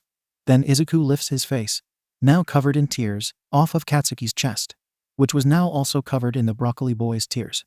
Thank you. 10. Izuku smiled, shakily, his voice also pretty shaky. You're welcome, my friend. Tenya smiled. Then, Izuku walked forward and hugged Tenya tightly. Ah, Midoriya, you don't have to hug me, Tenya exclaimed, awkwardly trying to push away the green bean's grip. However, Izuku refused to release his death hold on him. Instead, he hugged Tenya tighter, causing Tenya to flinch a little, but smile. Soon, Aizawa came round, as Izuku let go of Tenya. You're all here, good work. Aizawa spoke up a minute later when he rounded the corner. Midoriya, Principal Nezu wants to see you after school today. Why yes, Aizawa-sensei. Izuku nodded, his voice still kind of shaky. CC, can I ask WWI? Munch Rush saw what you did during the emergency, and how you managed to let everyone know what was going on with the reporters. He told Nezu, and the principal wants to personally thank you. Aizawa informed his class's vice representative. Yes, SS-sensei. Izuku couldn't stop the small happy smile that formed on his face. But ICC can't take him all of the CR credit. Ada managed to SSSS spot the PP press intruding, and told me TH that. And he let me copy H's quirk, which made it easier for me TTT to crowd us as a surf to let everyone know about HHH, how the press W was intruding. Now that the police are dealing with the intruders, we can resume our normal school activities. Aizawa informed the class as he led them back to their classroom. Though, what nobody knew was that the barrier that was supposed to keep intruders out of UA had somehow been disintegrated. It was turned to dust somehow, and with none of the reporters having a quirk capable of that. The situation as it seemed was quite mysterious. Nezu had already gotten Power Loader to look at the barrier to see what had happened, but both of them were just overseeing the issue. Clearly there was trouble about to arise. a threat that nobody was expecting. Izuku stood nervously outside Principal Nezu's office. It was after school, and the broccoli boy had reported as requested. He knew, according to Aisawa, that the principal wanted to thank him for his actions in the hallway during the break-in. Still, this was the principal of Yua High, for crying out loud. Izuku knew Nezu was a pro hero too, one of the top investigation heroes in the world. It only made sense that he was quite nervous to meet the principal because of that. "Feel free to come in, Midoriya." Nezu chuckled, and Izuku started as he realized the door to the office had been opened while he was thinking. Nezu chuckled as he motioned for Izuku to follow him into the office. Izuku was offered a seat, and the multi-quirk teen sat down. Nezu went around his desk and hopped up into his chair. Once the two were settled, Nezu smiled at the teen. "First, I'd like to thank you for your actions today, Midoriya. They were prompt, efficient, and, most of all, successful. You handled that situation like a true pro hero." "You're welcome, Mr. Nezu." Izuku bowed. "But I can't take all of the credit.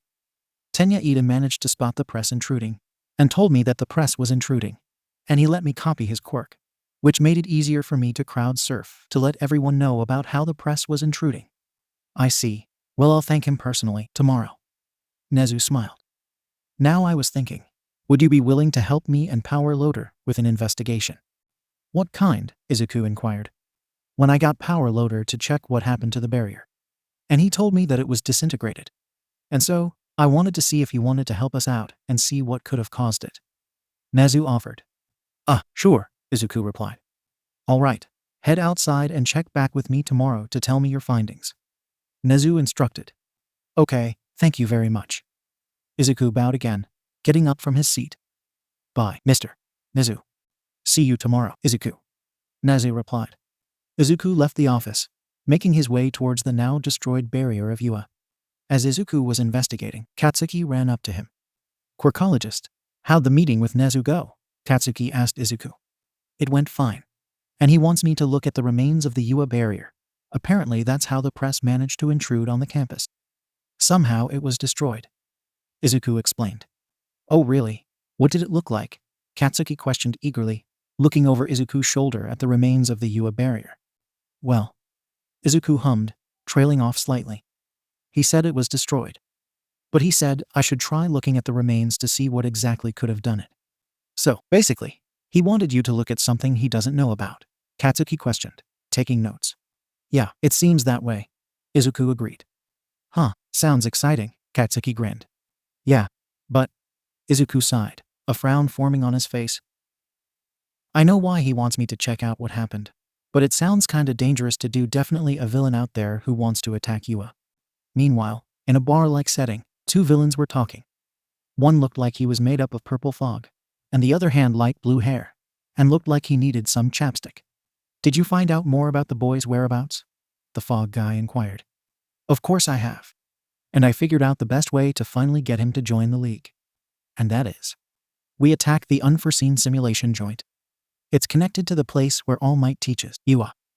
Wednesday will be the day that we attack, since it's when those UA students, including Midoriya, will go there, and All Might will be accompanying them. So it'll be killing two birds with one stone." "Exactly. When do you want me to get the Nami ready?" "Immediately. We only have a day until our missions. Kidnap Izuku, Midoriya, and kill All Might." "I'll get onto it right away, Shigaraki." "I knew I could trust you, Kirigiri." The next day, Izuku woke up earlier than usual, mostly to start working on Momo's new costume. Since the previous day, Momo had given Izuku a picture of her current hero costume, so he wanted to get onto it when he could. A bit more protection for the legs and knees, Izuku mumbled to himself as he sketched. Momo's need for skin exposure for her quirk was doable, but she was clearly very uncomfortable with her chest being sexualized. So Izuku had made a modified top for the redesign. It would provide support like a sports bra while covering Momo's breasts and neck. A zipper would hold the top closed, but also make it possible to create more skin exposure if absolutely necessary.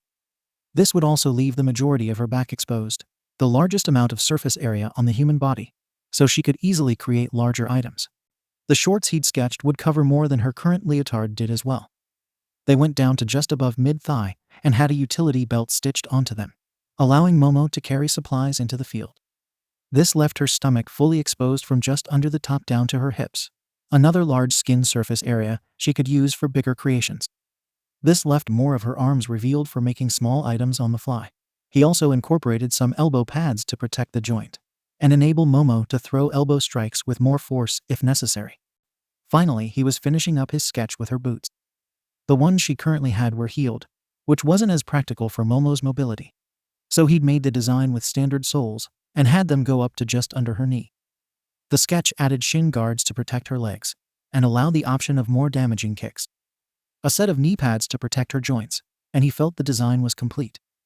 Momo was covered and protected better, but still had her back, stomach, and most of her arms and legs completely exposed for her quirk.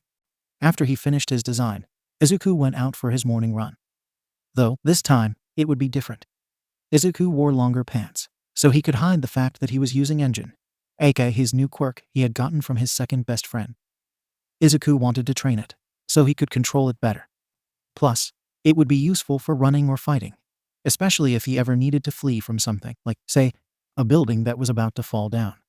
Today, he would focus on strengthening his speed, so he could avoid falling flat on his face after running laps. His endurance was also important, though it didn't hurt his overall agility in a fight, so he was already improving his stamina levels. The training he was doing was a nice distraction, and he found that he liked having his mind focused on something. It allowed him to keep his emotions and thoughts in check during his workouts. Once he got home and changed clothes, he headed downstairs to watch TV. Izuku loved watching the news and staying up to date with the world. It seemed to calm and ease him enough to relax. The latest story on the news was about the press trespassing onto Yua yesterday, and that they would be forced to apologize to the entire staff for causing an entire ruckus. Serves them right. Izuku chuckled, taking notes about most of the stories covered.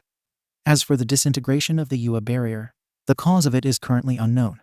But what is known at the moment? All is known is that someone with a decaying quirk is behind this. But who? It's unknown about the true details of this, but we are confident it is a villain. The anchorman reported. After Izuku had gotten ready for school, he and Katsuki had walked there, having a pleasant discussion, which was mostly just Izuku infodumping about what he saw on the news. Katsuki listened quietly with great interest and nodded occasionally, letting Izuku continue speaking. By the time Izuku entered the classroom, Katsuki was already seated and waiting for their teacher to arrive. Izuku sat down and started writing in his notebook. After a few more minutes pass, Momo walks into the classroom. Izuku sees her and runs up to her.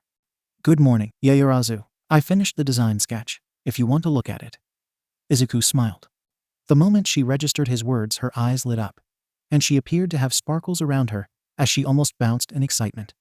"Thank you, Midoriya." Momo smiled brightly at him. When Momo opened the notebook to the marked page, she was stunned. There she was on the page, very well drawn, in a hero costume that looked every bit as good as what a professional support company could design. "Midoriya, I had no idea you were so talented at sketching and design." Momo was very surprised with the amount of effort the broccoli boy had put in the design. Izuku rubbed the back of his head and fought against the smile that tried its hardest to form. He wasn't exactly used to getting compliments from people, especially smart people like Momo. "I've just had a lot of practice sketching over the years." Izuku waved off, trying less and less to hide the smile that was forming on his face. Momo smiled back and then said, "Well, it looks wonderful. I can't wait to give it to the support company so they can upgrade my costume." She gave a thumbs up. Izuku smiled at this. Maybe for once, he could belong somewhere and not get bullied for simply being different from everyone else. Not everyone has a quirk that would belong to a villain, after all. Oh, and then there was his autism as well. The day of Wednesday was a wonderful, despite the word Wednesday being hard to spell most of the time. It was the time of day where heroics class finally came after a hard day of learning stuff. The class would be learning stuff in heroics, but at least it's actually helped them later in life. Since Class 1A is in the hero course, and they're training to be heroes, so knowing how to be heroes would actually be important for them. Today, you'll be doing rescue training to prepare you for floods, fires, and other disasters. Aizawa spoke up. The class instantly froze in place. No one had even seen him come in. They all quickly settled and sat with perfect posture. Now, it's up to you to choose whether to wear your costume or not. Some of them may not be suitable for certain scenarios. The location we'll be training at is a bit remote, so we'll be going by bus. That'll be all. Get ready and don't waste time. He gave them a hard stare before grabbing his yellow sleeping bag and leaving the room. Rescue training, Izuku murmured to himself as he grabbed his case. He thought of the many times he'd watched All Might's debut video growing up. This was a chance to see if he could really be a hero capable of working in all fields. His gaze sharpened with determination as he headed for the locker room. Izuku took a quick shower before getting dressed into his costume. He put his respirator on and checked for anything out of place, nothing before opening the door and walking outside, where the Ochako squad was waiting for him, as usual. "You look super excited." Ochako giggled as Izuku flipped through the pages of his notebook. "Oh, yeah, I'm pretty excited. Thanks," Izuku smiled, starting to bounce a little bit. Soon, the bus arrived. The bus turned out to be an open seating type, so everyone quickly found their own seats as Momo guided everyone onto the bus, taking her role of class representative with pride. Izuku ended up between Katsuki and Ochako. Behind the three were Tenya, Tsu, and Ishido. And in front of them were Rikido, Denki, and Hitoshi. "Suu, Midoriya, if it's okay for me to, can I ask you some questions about your quirk?" Ochako piped up, starting a conversation. "Sure, you're Araka," Izuku beamed. "Ask away." "Okay, well, what exactly is your limit to your quirk?" Ochako asked. "Well, my most powerful quirks are my emitter quirks, because they steal the most power.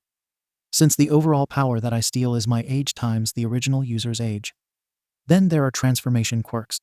Since they're in between emitters and mutants, they're also the in-between of power, if that makes sense.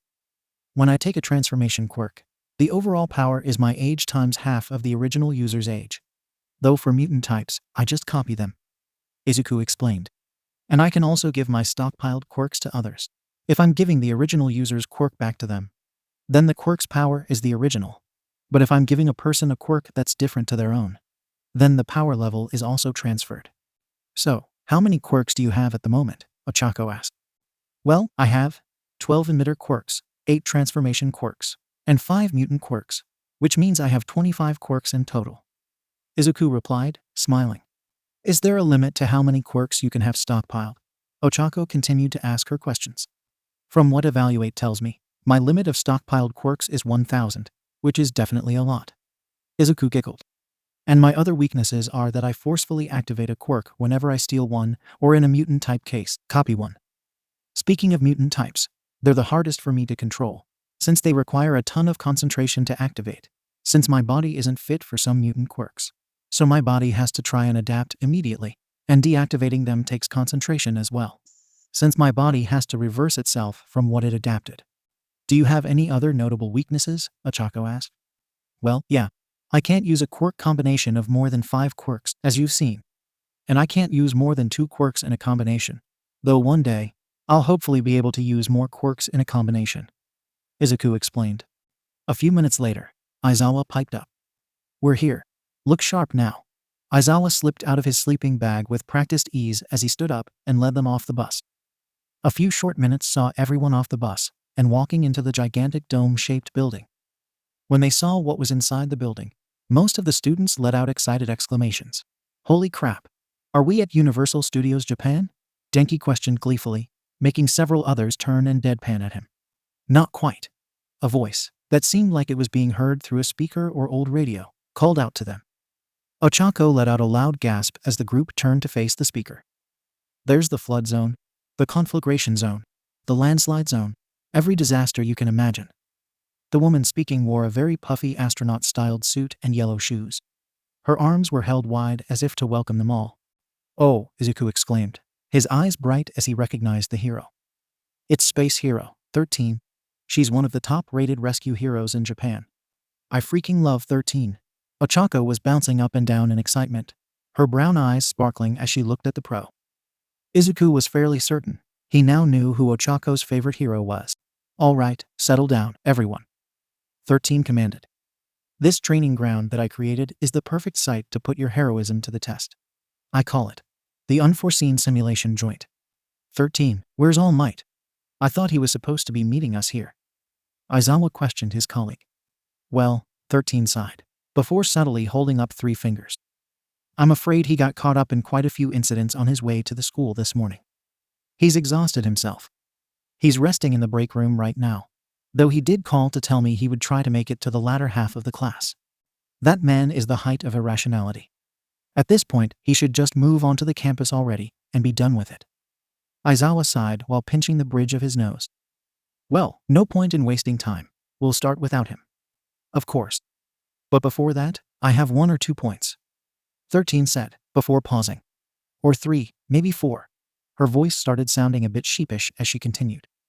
Perhaps 5 or 6. The entire class deadpanned and sweat dropped. Well, as I'm sure many of you are aware, my quirk is called Black Hole. It draws in and breaks down everything. Ochako was excitedly nodding along with their instructor, her eyes still sparkles. Izuku couldn't help but find her actions adorable. She was so cute. Yeah, you've used it to save countless numbers of people in almost every disaster imaginable. You break down debris and free trapped civilians, and even clear roadways for medical vehicles, police, firefighters, and everything. Ochako did her best Izuku impression without even meaning to. She was just so excited. That's right. Indeed, my power is capable of saving many lives. But it would also be incredibly, frustratingly easy to use it to kill. That put a damper on the excited mood of the students, bringing down the intensity so they were all paying attention. Just as I'm sure it would be uncomfortably easy for some of your own quirks to take a life. In our super-powered society, the usage of quirks is heavily restricted and monitored. It may seem like a stable system, but never forget that it only takes one wrong move with an uncontrollable quirk for people to die. 13 warned the hero students. During Eraserhead's assessment test, you were able to touch upon the true power of your quirks. With All Might's person-to-person hero scenarios, you experience the danger of using your quirks against other people. Today will be a different story. Today you shall learn how your powers can be used, not in combat, but how they can be used to save lives instead. The space hero had her arms spread wide, as if to indicate the whole of the USG behind her. Before 13 could continue, the lights all over the dome began to flicker strangely. Everyone looked around in confusion at the odd phenomenon. Denki, whose quirk involved electricity, blinked and tilted his head. He recognized the signs of fluctuating electrical output after all. What's going on? Aizawa questioned as he took charge. His students were his first priority in the event anything unplanned happened. Something's gone wrong with the power? 13 sounded confused as she looked up at the flickering lights. It was his experience that drew Aizawa's attention to the small distortion forming down in the plaza. The underground hero glared at the anomaly as he reached into his scarves to pull up his goggles.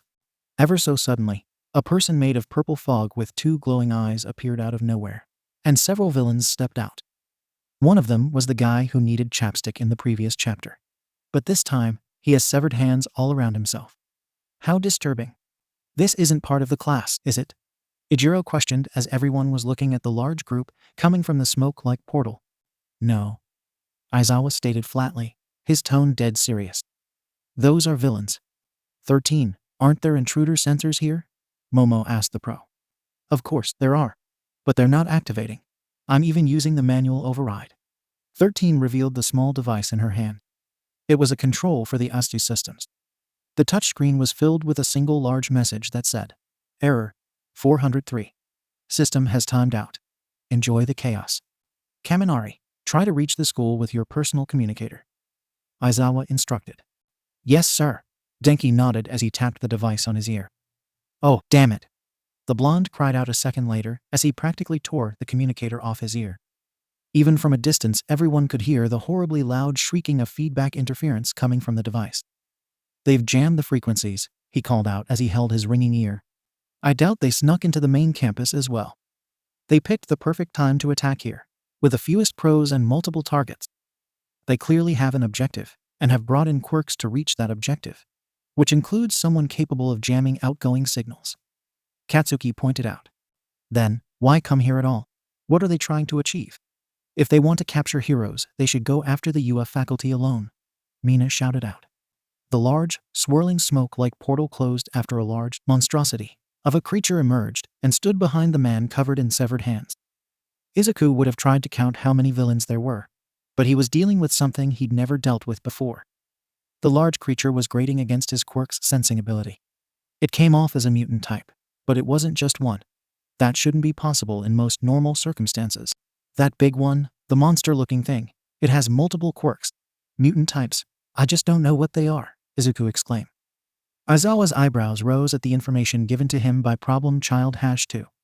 What do you mean? Aizawa questioned as the class was quickly gathering between the two pros. Multiple quirks were an incredible rarity. Most people that appeared to have two quirks often had a hybrid of their parents with abilities from both.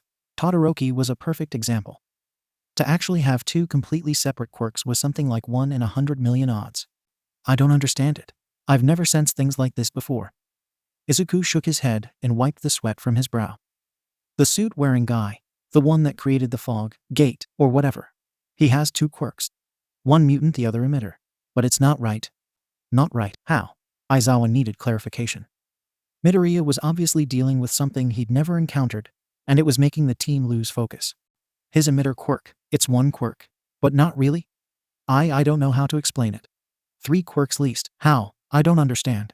It's like someone forced 3 different quirks together and made them one quirk. Izuku was holding his head at this point.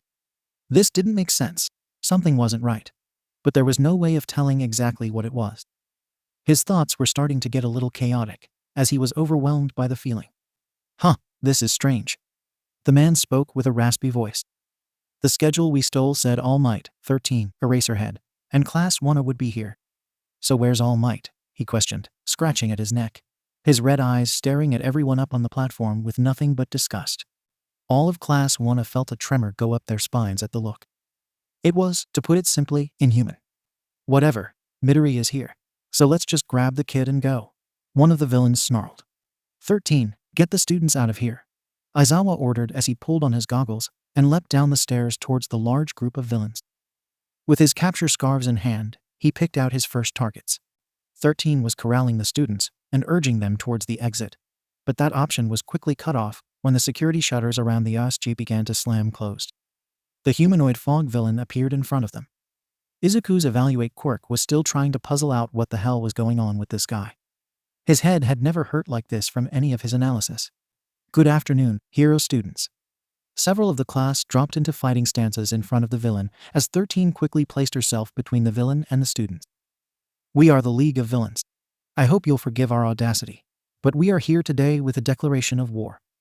His courteous tone did nothing to hide the outright lack of care he had for their lives. It made a few of the students of class 1 shiver in fear. To that end, we have come to this bastion of heroism to kill the symbol of peace along with kidnap the one with all user. Or as you all know him as, Izuku Midoriya. The villain explained as though he was discussing plans of action, rather than a simple declaration of war. There was silence for a moment, as the class watched on with wide and fearful eyes. The air was getting thicker, and every student could feel it pressing against them. The tension and danger thick enough to almost choke on. Izuku was too panicked to think. All he knew to think was, oh shitty shit. Fuckity fuck. So without thinking, Izuku used a transformative combination of quirks. Gunpoint plus Jelly Surprise plus Rock Plates. Izuku accurately shot Jelly Surprise at Shigaraki, while also protecting himself with his Rock Plates. Oh, you're totally going to regret that one, Kurogiri. You know what to do. The villainous man ordered the fog guy. Before Kurogiri could follow his leader's command, 13 used her quirk on the blocked entrance. Ida, go alert the other teachers about this. You're the fastest of us, so don't screw up and go get reinforcements. 13 ordered Tenya. Will do, Tenya saluted, running to do the thing he needed to do. No. The humanoid fog yelled before his tactic suddenly changed and 13 saw a spiraling warp gate appear directly in front of her. She was going to suck it into her quirk as well, until she felt a powerful pull on the back of her own costume. With a painful cry, she deactivated her quirk, just as her suit was torn away and broken down into the warp gate behind her. The villain had turned her own quirk against her. She could feel her back, partially shredded by her own quirk. And then her vision went fuzzy, and she got a lightheaded sensation as she collapsed to the floor. 13, Ochako screamed loudly as they all watched the pro-hero hit the ground. Now be gone. The villain outright roared as his quirk washed over the group like a tidal wave. This isn't good. This isn't good. This isn't good. This isn't good. This isn't good. This isn't good. This isn't good, Izuku muttered, starting to hyperventilate, bringing back traumatic memories of his past. Please just stop. Just stop. No, stop. No, stop. Stop. Please just stop. Please. Midoriya, Ijiro called softly as he slowly approached his friend, gently placing a hand on Izuku's shaking shoulder. The brunette didn't seem to notice or care at first. The only noise he made was heavy breathing that sounded like he was choking. Oh shit. Katsuki soon realized something. Izuku was going through a PTSD episode. But then, another shitty thing was happening. Everyone was being warped off to completely different zones. This was surely going to be a fun ride. All Izuku saw was black. He felt weightless for a bit, and then gravity seemingly reasserted itself, just as light reappeared. The greenette splashed down into deep water and struggled to right himself.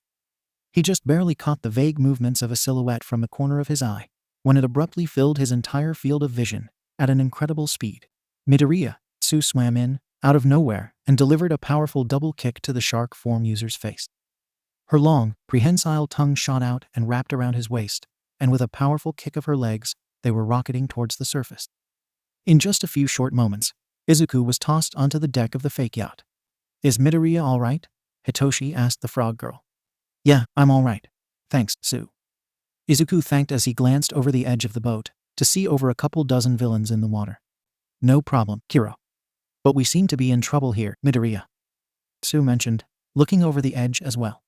"There are so many villains," Izuku exclaimed, freaking out again. "Wait a second. Was anyone else teleported here with us?" Hitoshi asked.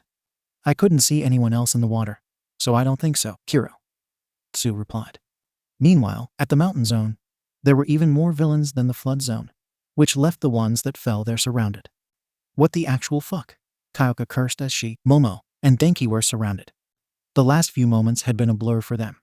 Being engulfed in the black-purple fog, the feeling of weightlessness, followed by the sensation of falling. The trio had landed, unsteadily, on the rocks of the mountain they'd seen on the other side of the Usji. The villains had literally been lying in wait for them. Oh, looks like this'll likely be the end of us," Denki exclaimed. "Not if we can help ourselves," Momo exclaimed, creating weapons for the three of them. They were not gonna die today. They had survived much worse. They just couldn't stand here and wait to die. Meanwhile, in the ruins zone, Katsuki and Ijiro were teleported there, and Katsuki was not happy about it in the slightest. Most of all, he was worried about Izuku. "Out of my way," the jalapeno yelled as he blasted a large villain aside with his quirk. The two had proven to be more than their opposition expected, as they'd broken through the encirclement, and were now fighting their way through the horde of thugs. "Stay down," Ijiro barked as he landed his hardened fist into the gut of another villain. The thug collapsed holding his stomach, and his eyes rolled up a second later as he lost consciousness. "It's like there's no end to them. I wonder how Quirkologist is doing," Katsuki muttered. "Of course he's afraid of villains, but this amount of them seems excessive." "Is that why Midoriya was having that panic attack when the villains first showed up?" Ijiro questioned. "Yeah, when he was younger, he was constantly attacked by villains trying to kidnap him. His fear is the result of his PTSD." Katsuki nodded, continuing to fight the villains. Soon, Katsuki was jumped on by a villain that looks like a chameleon. "Oh, die, you," Katsuki yelled, blasting the villain. "Please, sir, let me live. I have an imaginary family I just made up. You wouldn't hurt a family guy, would ya?" The chameleon villain pleaded, before being blasted again in the face by Katsuki. Soon, more villains had surrounded the duo. But this gave Katsuki an idea. "Listen up, you damn villains. If it's Izuku you want, then I'll lead you to him." Katsuki smirked. This made them all interested. "Just wait here, hardhead, and I will go get him." Katsuki nodded as he and Ijiro walked off, hoping to find Izuku. "Whoa, crazy perceptive. Are you really going to give up Midoriya, just like that?" Ijiro asked the jalapeno, concerned. "No, we're just going to give Quirkologists some more quirks. Since most of them are all the same, just with different executions," Katsuki replied, before proceeding to break the fourth wall. "I'm pretty sure Knight just got ideas for Izuku's stockpiled quirks from the Superpower Wiki and called it a day." "Are you sure we're supposed to be breaking the fourth wall?" Ijiro soon asked. "Meh, whatever. People will probably skip over this section and find the next part with Quirkologist in it."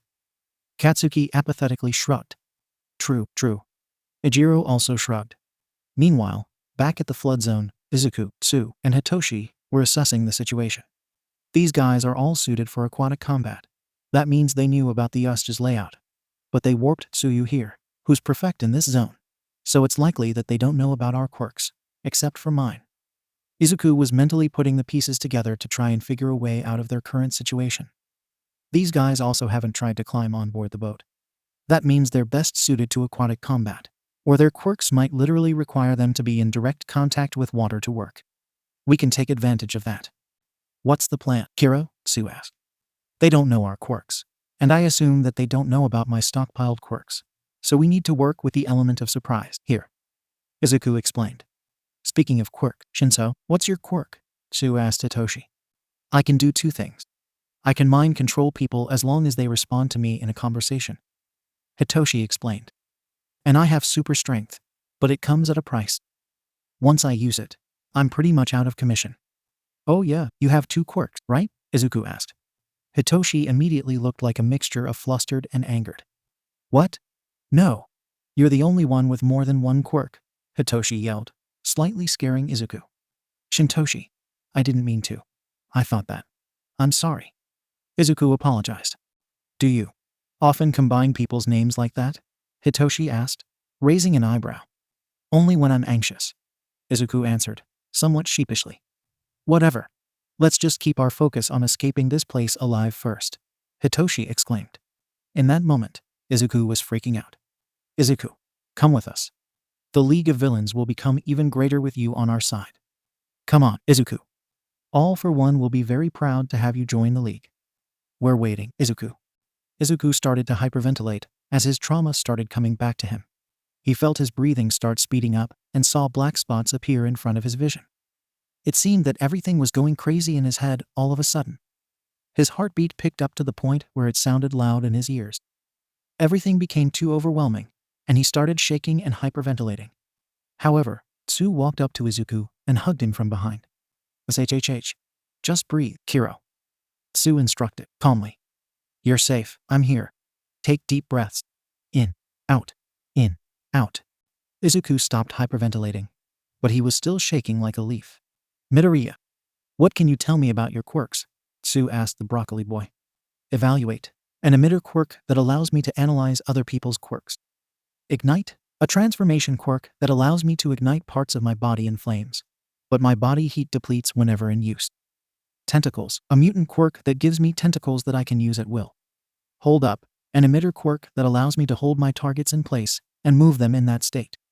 Sparks fly, an emitter quirk that allows me to either pull people near each other or push people away from each other, literally. Gunpoint, a transformation quirk that allows me to have an accurate target on anything.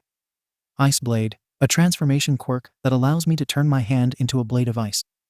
Brain Curdle, an emitter quirk that allows me to brainwash anyone as long as I have a sample of the person's blood.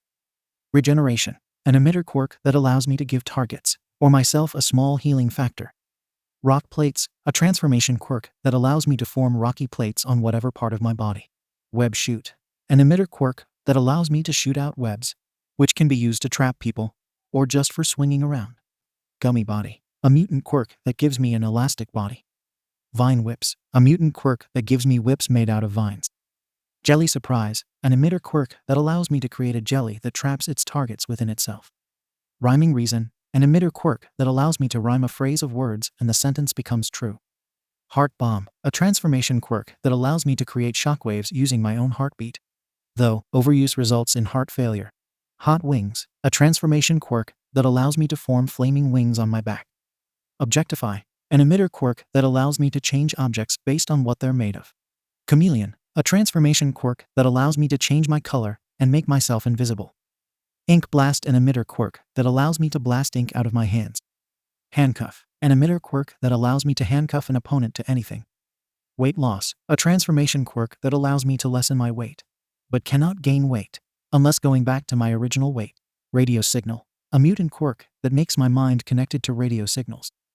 Attraction of Small Objects, an emitter quirk that allows me to use a telekinesis-like power that attracts small objects to me. And Engine, mutant quirk that gives me car-like engines in each of my calves. Izuku explained, slowly calming down. That's it. Just calm down for me, Hiro. Tsu whispered to Izuku. Though, before Izuku calmed down completely, a large arm made of water started destroying the boat. Holy shit, Izuku exclaimed, the panic coming back to him. There's gotta be a way out of this, Hitoshi guessed. Then Hitoshi got an idea, though it was less than ideal. Hitoshi had picked up Izuku and threw him into the water. And then Izuku started screaming. Shinso Hitoshi, what the foo? Izuku screamed, before being pulled underwater. Whoa dude. And we thought you were trying to be a hero, one of the villains pointed out, making Hitoshi blush. You know, they aren't wrong, even if they are villains. Sue agreed. Meanwhile, Izuku was pulled underwater by two villains.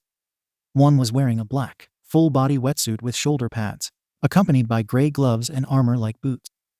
The other one was wearing a black jumpsuit, matching gloves, and a wireless headset. "We've finally got you, Izuku," the first villain exclaimed. "Now let's get you to Shigaraki before you drown." The other villain smirked. "Asuyu," Izuku yelled.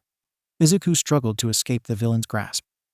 In an attempt to get himself free, he activated Evaluate, so he could learn more about the villain's quirks.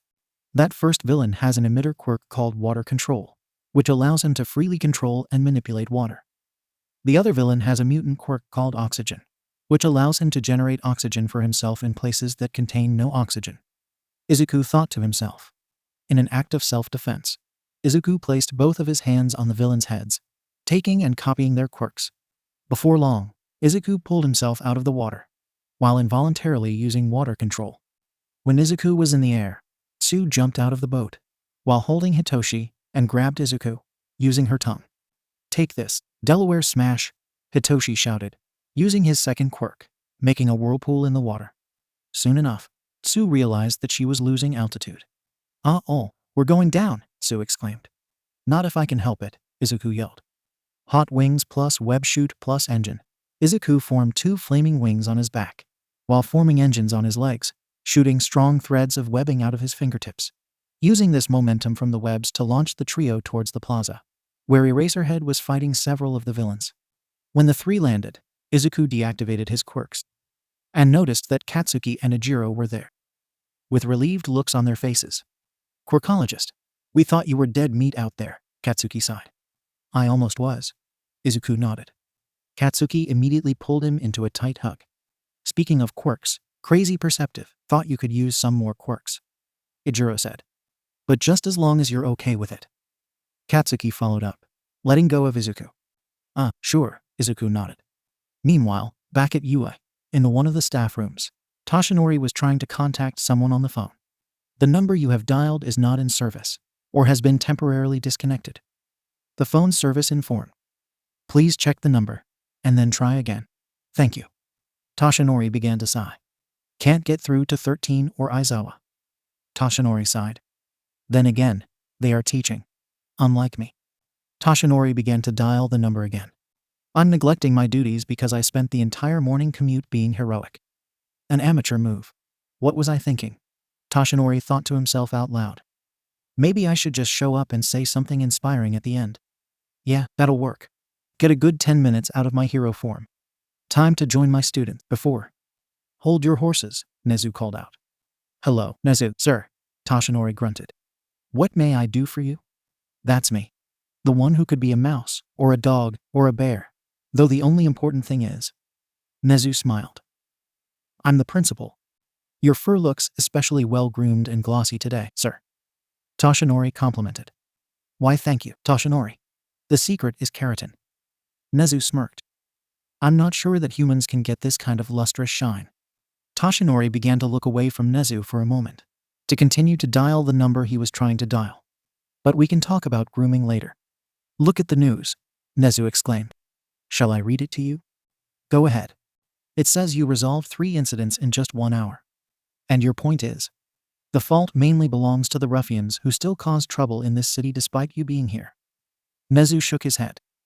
"But you also have to learn not to react every time you hear of it haven't changed in all these years." "But I'm a hero. It's what I do," Toshinori retaliated. "You're still the same old goody-goody, only now, your heroism must be limited due to your injury. Plus, you've also got the added work of training one for all's successor. You insist on remaining the symbol of peace, and the only way you can justify staying out of the spotlight is being a teacher here at UA." Nezu lectured Toshinori. "That's why I gave you this job, despite the fact that you have no teaching experience." "Well, you're not wrong about that." Toshinori shrugged, soon hearing a knock on the door. "I'll get it." At the door, Tenya was there, drenched in sweat. "Villains are attacking the USJ," Tenya loudly informed, startling both the principal and the number 1 hero. "Tenya Ida, from Class 1, correct? What's the situation?" Nezu inquired. "A horde of villains appear through a portal, and everyone is in danger," Tenya explained. "Toshinori, go inform as many staff members as you can. We're going to need as much help as we can get." Nezu ordered, rushing out of the room. There's no time to lose. Yes, sir. Toshinori nodded, soon noticing Tenya mumbling to himself. Did I do the right thing? Tenya mumbled to himself. I just left them there. Toshinori walked up to the engine user. Are you all right, young man? Toshinori asked Tenya. Are you hurt anywhere? Do you need to go see recovery girl? Yes? No, I don't. Tenya proceeded to look at the ground. I'm fine, but my friends, I just left them there. I have no idea if they're okay or if any of them got hurt. And then there's 13 and Aizawa. Young man, if it wasn't for you, we wouldn't have known that something was up until it was way too late. Toshinori encouraged the boy. Now we have the odds in our favor. So let's show these villains why they should never have messed with Yua. Tenya began to smile. Thank you, sir. That's just what I needed. Back at the Usja, at the ruins zone, the villain were just standing there, smiling. Katsuki and Izuku walked up to the villains. All right, you can move when I say so. Katsuki commanded. Quirkologist, whenever you're ready. Izuku proceeded to touch each of the villains. Unknowingly to them, he had taken their quirks. A list of the quirks taken.